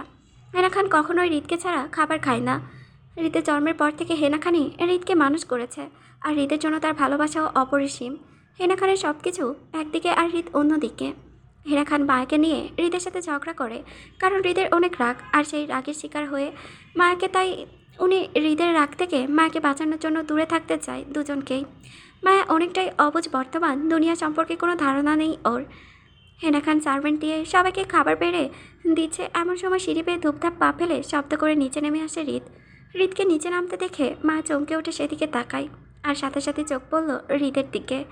হৃদের দিকে তাকাতেই চোখ বড় বড় হয়ে আসে মায়ের। অবাক করা দৃষ্টিতে তাকিয়ে থাকে হৃদের দিকে, কারণ হৃদ ফর্মাল স্টাইলে কালো টি শার্ট আর কালো ট্রাউজার পরে কিলার লুক নিয়ে ডাইনিংয়ে এসে মায়ের সামনের চেয়ারটাই বসে পড়ে। হৃদ তখনও হা হয়ে তাকিয়ে থাকে, মায়া তখনও হা হয়ে তাকিয়ে থাকে হৃদের দিকে। হৃদ তখনও মায়াকে লক্ষ্য করেনি। চেয়ার টেনে বসতেই হেনা খান হাসি মুখে হৃদের খাবার প্লেটে এগিয়ে দেয়, পরে হাসি মুখে আলতো হাতে হৃদের মাথায় হাত বুলিয়ে দিয়ে মায়ের পাশের চেয়ারটায় বসে পড়ে আস্তে করে। হৃদ খাবার প্লেট সামনে নিয়ে চোখ তুলে তাকাই সামনের দিকে। মায়াকে নিজের দিকে হা করে তাকিয়ে থাকতে দেখে কপাল কুঁচকে এলো হৃদের। পরে নিজের দিকে এক পলক তাকিয়ে থেকে আবারও মায়ের দিকে তাকাই। মায়া হা করে তাকানোর মানে বুঝতে পেরে দুষ্টু হাসে হৃদ। পরে মায়ের দিকে তাকিয়ে থেকে নিজের একটা ভ্রু উঁচু করে ইশারা করে কী হয়েছে। ইশারা করার পরেও মায়ের কোনো হেলদোল না দেখে হৃদ টেবিলের দিকে তাকিয়ে স্মিথ হাসে। বউ তার প্রেমে হাঁপুডুপু কাছে, তাই সবার সামনেই পাগলামো করছে। হৃদ মাথা তুলে আবারও মায়ের দিকে তাকায়। মায়াকে তখনও নিজের দিকে দৃষ্টি স্থির রাখতে থাকতে দেখে হৃদ সতর্ক চোখে চারিপাশে সবাইকে এক নজর দেখে নেয়। আপাতত কেউ তাদের দিকে তাকাচ্ছে না বলে আবারও আস্তে করে মায়ের দিকে তাকায় হৃদ। মায়ের দিকে তাকিয়ে থেকে মাথায় দুষ্টু বুদ্ধি আটকিয়ে নিজের একটা হাত ঠোঁটের ওপর এক সাইডে রেখে মায়াকে ইশারা করে দুই ঠোঁটে চুমু স্টাইলে উঁচু করে হাওয়াতে চুমু দেয় হৃদ। হৃদকে এমন চুমু দিতে দেখে মুহূর্তে মায়ের নড়েচড়ে উঠে বসে, মুখে লজ্জা ভাব নিয়ে সাথে সাথে নিচের দিকে তাকিয়ে নিজের দৃষ্টি লুকায়। মায়ের নিজেকে কাজের জন্য নিজেই লজ্জিত, কিভাবে পারলো বেহার মতো হৃদের দিকে এমন করে তাকিয়ে থাকতে। তাকে এইভাবে তাকাতে দেখেই তো হৃদ এমন কাজটা করলো সবার সামনে। সবার কথা মনে পড়তেই মায়ের সাথে সাথে চমকে চোখ তুলে আশেপাশের সবার দিকে তাকাই। সবাইকে যার যার মতো করে দেখতে থাকে। স্বস্তির নিঃশ্বাস ফেলে মায়া। পরে আর চোখে হৃদের দিকে তাকাতেই সাথে সাথে দুজনের চোখাচোখি হয়। মায়া হৃদের দিকে তাকাতেই চোখে পড়ল হৃদের ঠোঁটের দুষ্টু হাসি। হৃদ মায়াকে লজ্জায় ফেলতে পেরে ঠোঁট কামড়ে দুষ্টু হেসে চলেছে মনে মনে। মায়ের হৃদের এমন কাণ্ড দেখে সাথে সাথে আবারও নিজের নজর নিচের দিকে করে ফেলে। হৃদ মায়াকে পরপর লজ্জায় ফেলতে পেরে দুষ্টু হেসে সে নিজেও যখন চোখ ঘুরে খাবার প্লেটে রাখে, তখন চোখে পড়ে আরফ খানের তীক্ষ্ণ দৃষ্টি, যা এতক্ষণ হৃদ মায়ের উপরে ছিল। মায়া তার এক পাশে সবাইকে দেখে অন্য পাশে দেখা প্রয়োজন বোধ মনে করেনি বলে আরফ খানের তীক্ষ্ণ দৃষ্টি দেখতে পায়নি। যদি দেখতে পারত তাহলে আরফ খানের তীক্ষ্ণ দৃষ্টি, যা তখন মায়ের উপর ছিল, এই নিক্ষেপ করা ছিল। হৃদ নিজের দাদা ভাইয়ের এমন দৃষ্টি দেখে মুহূর্তে থমথমে খেয়ে যায়। পরে নিজে চুরি ধরা পড়ার ভয়ে হৃদ নিজেও আরফ খানের দিকে ভ্রু কুঁচকে তাকায়। এমন একটা ভাব করে যেন এখানে কিছুই হয়নি, আর যদি কিছু হয়ে থাকে তাহলে সেটা হৃদ অনায়াসে কিছুই জানে না। আরফ খান হৃদকে ভুরু কুচকে নিচের দিকে তাকাতে দেখে কপাল কুচকে এলো তার। হৃদের এমন দৃষ্টি দেখে আরফ খানের মনে হচ্ছে যে যা কিছু করেছে সব উনি করেছে। হৃদের কোনো দোষ নেই, হতেই পারে না। যা দোষ সবই তো আরফ খানের নিজেরই। কথায় আছে না, চুরে চুরি করে উল্টো সাহেবকে বকে, ঠিক তেমনটাই হচ্ছে এই মুহূর্তে আরফ খানের সাথে। হৃদ আরফ খানের দিকে তাকিয়ে থেকে নিজের ভ্রু নাচিয়ে ইশারা করে প্রশ্ন করে কী হয়েছে। আরফ খান হৃদের ইশারা বুঝতে পেরে কপাল কুচকায়, ইশারা করে বোঝায় যে কিছুই হয়নি। হৃদ আবারও ইশারা করে বোঝায়। কোনো দিকে না তাকিয়ে নিজের খাবারটা শেষ করতে তাড়াতাড়ি আরফ খানের হৃদের দিকে তীক্ষ্ণ দৃষ্টিতে তাকিয়ে থেকে আস্তে করে নিজের খাওয়ায় মন দিয়ে আর বারবার আর চোখে হৃদের দিকে তাকায়। আরফ খান হৃদের মনের অবস্থা আরও অনেক মাস আগে বুঝতে পেরেছে, তাই হৃদকে এসব কিছুর জন্য ছাড় দিয়ে থাকে প্রথম থেকেই। নিজের বইয়ের অগোচরে এতদিন মাকে নিয়ে আরফ খানের অনেকটাই ভয় ছিল, কিন্তু আজকে সেটাও অনেকটা পরিষ্কার হয়ে গেছে, কারণ মায়াও হৃদের সাথে তাল মিলাচ্ছে। হৃদের ভালোবাসায় এমন সব কথাগুলো নিজের মনে আওড়াতে থেকে হালকা হেসে উঠে নিজের খাওয়ায় মন দেয় আরফ খান। হৃদ নিজের দাদা ভাইকে ঘুরাতে পেরে সে স্বস্তির নিঃশ্বাস ফেলে। নিজের খাওয়ায় মনোযোগ হয়। খেতে খেতে বারবার চোখ তুলে মায়ের দিকে তাকাচ্ছে আর খাচ্ছে। হৃদের এমন করে খাবার মধ্যে দিয়েই হঠাৎ করে জোরে সোরে বিষম লেগে যায়। হৃদকে বিষম লাগতে দেখে চমকিত হয় ডাইনিং টেবিলে উপস্থিতি সবাই। আর হেনা খানও মায়ের দ্রুত একসাথে খাবার পানি এগিয়ে দেয় হৃদকে। হৃদ কাশতে কাশতে দুজনের দিকেই করুণ চোখে তাকায়, আর পাশ থেকে আরফ খানের এমন অবস্থা দেখে হেসে ওঠে। মায়া হেনা খানকে হৃদের জন্য পানি দিতে দেখে আস্তে করে সে পানির গ্লাসটা নিচে রেখে দিয়ে জায়গায় বসে পড়ে। হৃদের দিকে তাকিয়ে থেকে হেনা খান উত্তেজিত কণ্ঠে হৃদকে পানির গ্লাসটা এগিয়ে দিতে দিতে বলল, কি করিস তুই? আস্তে আস্তে খেতে পারিস না? হেনা খানের এমন কথায় হৃদ চুপচাপ থাকলেও আরাফ খান চুপ থাকতে পারেনি। উনি বেশ উৎফুল্লতার সাথে সুযোগ পেয়ে হৃদকে খোঁচা মেরে বলে ওঠে, খাবার দেখে দেখে খেলে তো ঠিক থাকতো। তোমার সোনা বাবা খাবারের প্রতি কি তার নজর আছে নাকি? তার নজর তো থাকে অন্যদিকে থাকে আজকাল। হেনা খান স্বামীর কথার মানে কিছুই বুঝতে না পেরে বলে ওঠে, মানে? হেনাকে কিছু বুঝতে না দেখে আরাফ খান চোখ তুলে তাকায় হেনা খানের দিকে। বউটা আজকাল কেমন যেন অবুঝ অবুঝ মনে হচ্ছে ওনার কাছে। কই, আগে তো উনি কিছু উল্টাপাল্টা করতে গেলেই ধরে ফেলতো ওনার বউ, আর আজকে নিজের নাতির বিষয়টা ধরতে পারছে না। এত বলার পরেও তার কেমন যেন সন্দেহ হতে থাকে হেনা খানকে নিয়ে। আরাফ খানের কেন জানি মনে হচ্ছে হেনা খান সবই বুঝতে পারে কিন্তু ধরা দিতে চায় না কারো কাছে, বিশেষ করে হৃদের কাছে। না জানা ভান ধরে রাখলে হৃদ কিছু বলার সাহস করবে না হয়তো। যদি হৃদের কাছেও ধরা ধরা দেয় তাহলে ওনার হৃদের কাছে হার মানতে হবে। মায়াকে নিয়ে এসে এটা উনি কখনোই করতে চাইবেন না। আরাফ খান হেনা খানের দিকে তাকিয়ে থেকে বলে ওঠে, মানিটা হৃদকে প্রশ্ন করো, ও বলতে পারবে ভালো।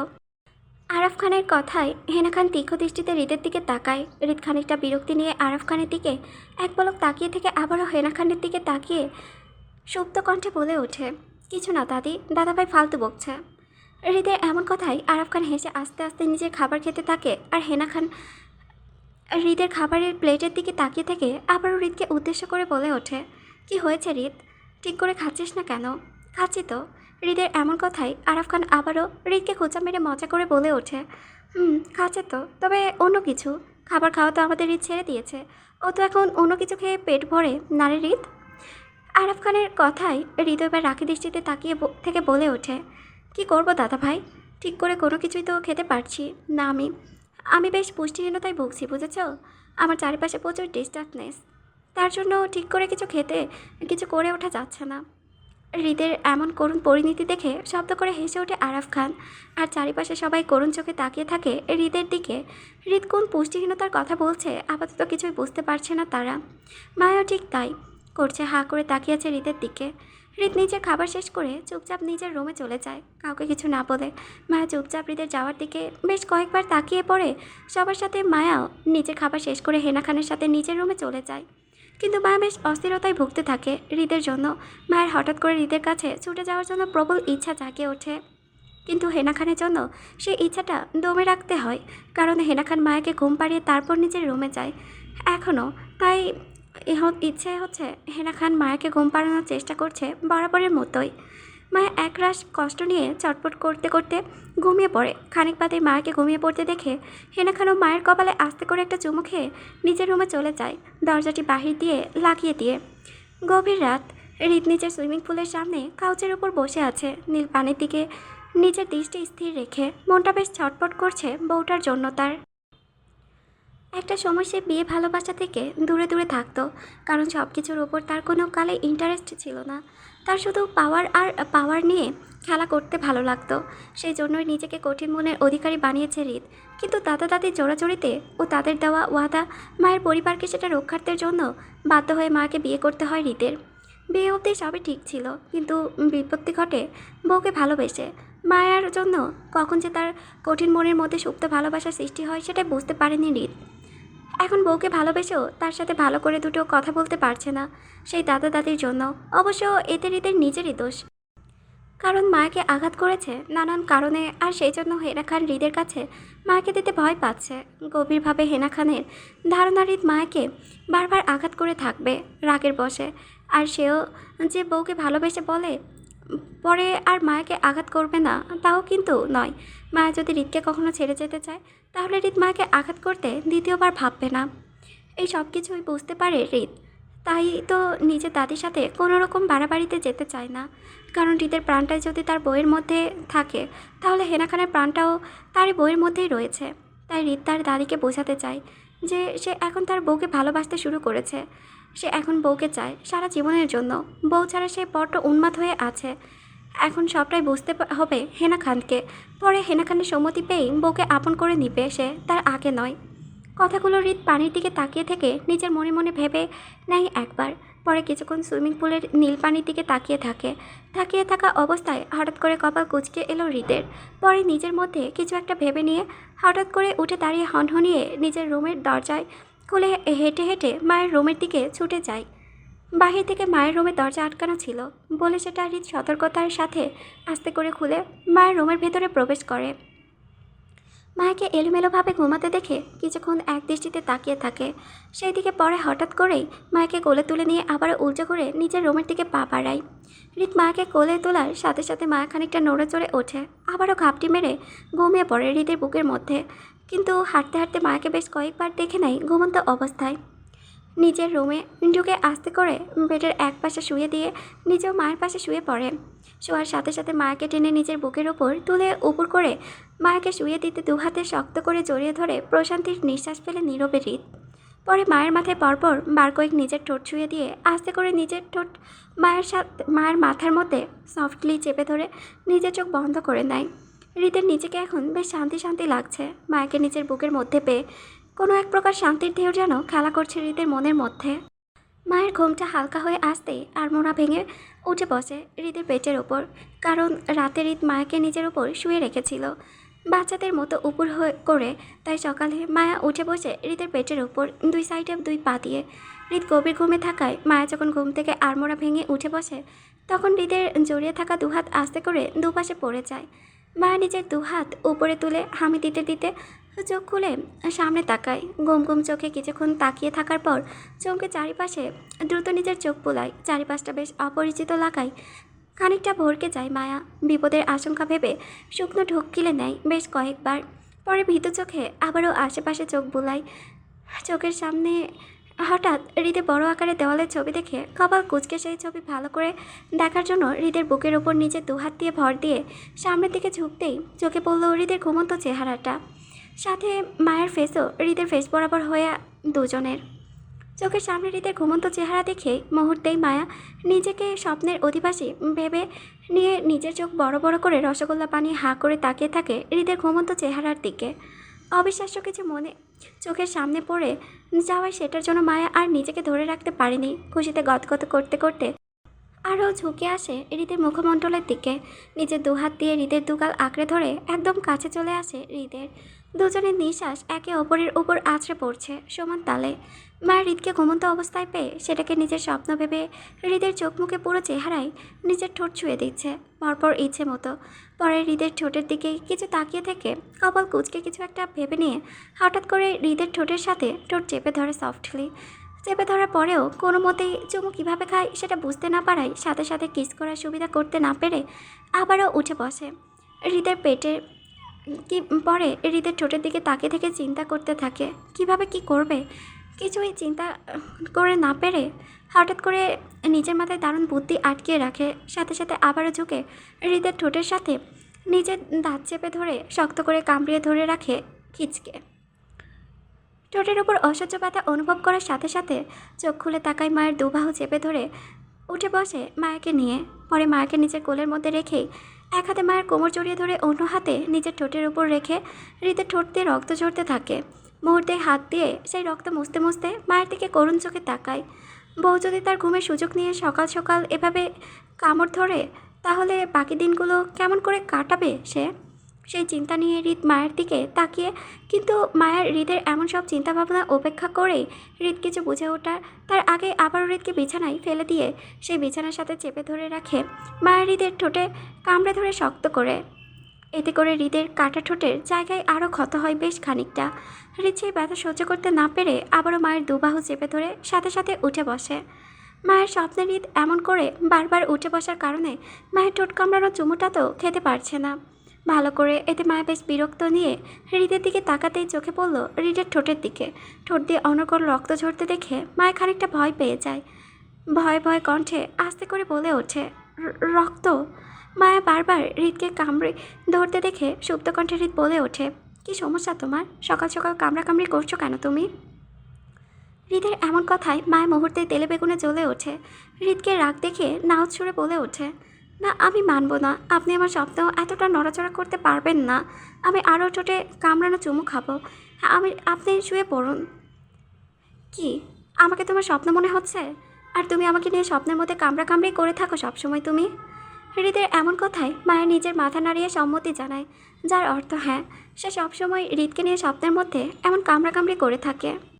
মায়া মাথা নাড়িয়ে সম্মতি জানাতে দেখে মুহূর্তে হৃদ বোকা বনে যায়। সে তা জানে বউ তার বড্ড বোকা, তার দ্বারা এমন কিছু স্বপ্নে দেখা অসাধ্যকর কিছু নয়। কিন্তু এখন তো মনে হচ্ছে বউ তার থেকেও এক ধাপ বেশ অ্যাডভান্স এসব বিষয়ে। হৃদ খানিকটা সন্দেহ দৃষ্টিতে মায়ের দিকে তাকিয়ে থেকে কপাল কুঁচকে বলে ওঠে, মাথা ঠিক আছে তোমার? কি বলছো তুমি জানো? হৃদের এমন কথায় মায়া আবারও নিজের মাথা নাড়িয়ে আস্তে করে বলে, হুম, দারুণ। আর কি কি করো স্বপ্নে তুমি? একটু আমার শোনা দরকার, জানারও দরকার। আমার বউটা কতদূর পর্যন্ত এগিয়েছে সব বিষয়ে। পরে না হয় আমি সেই অনুযায়ী আগাবো, কি বলো?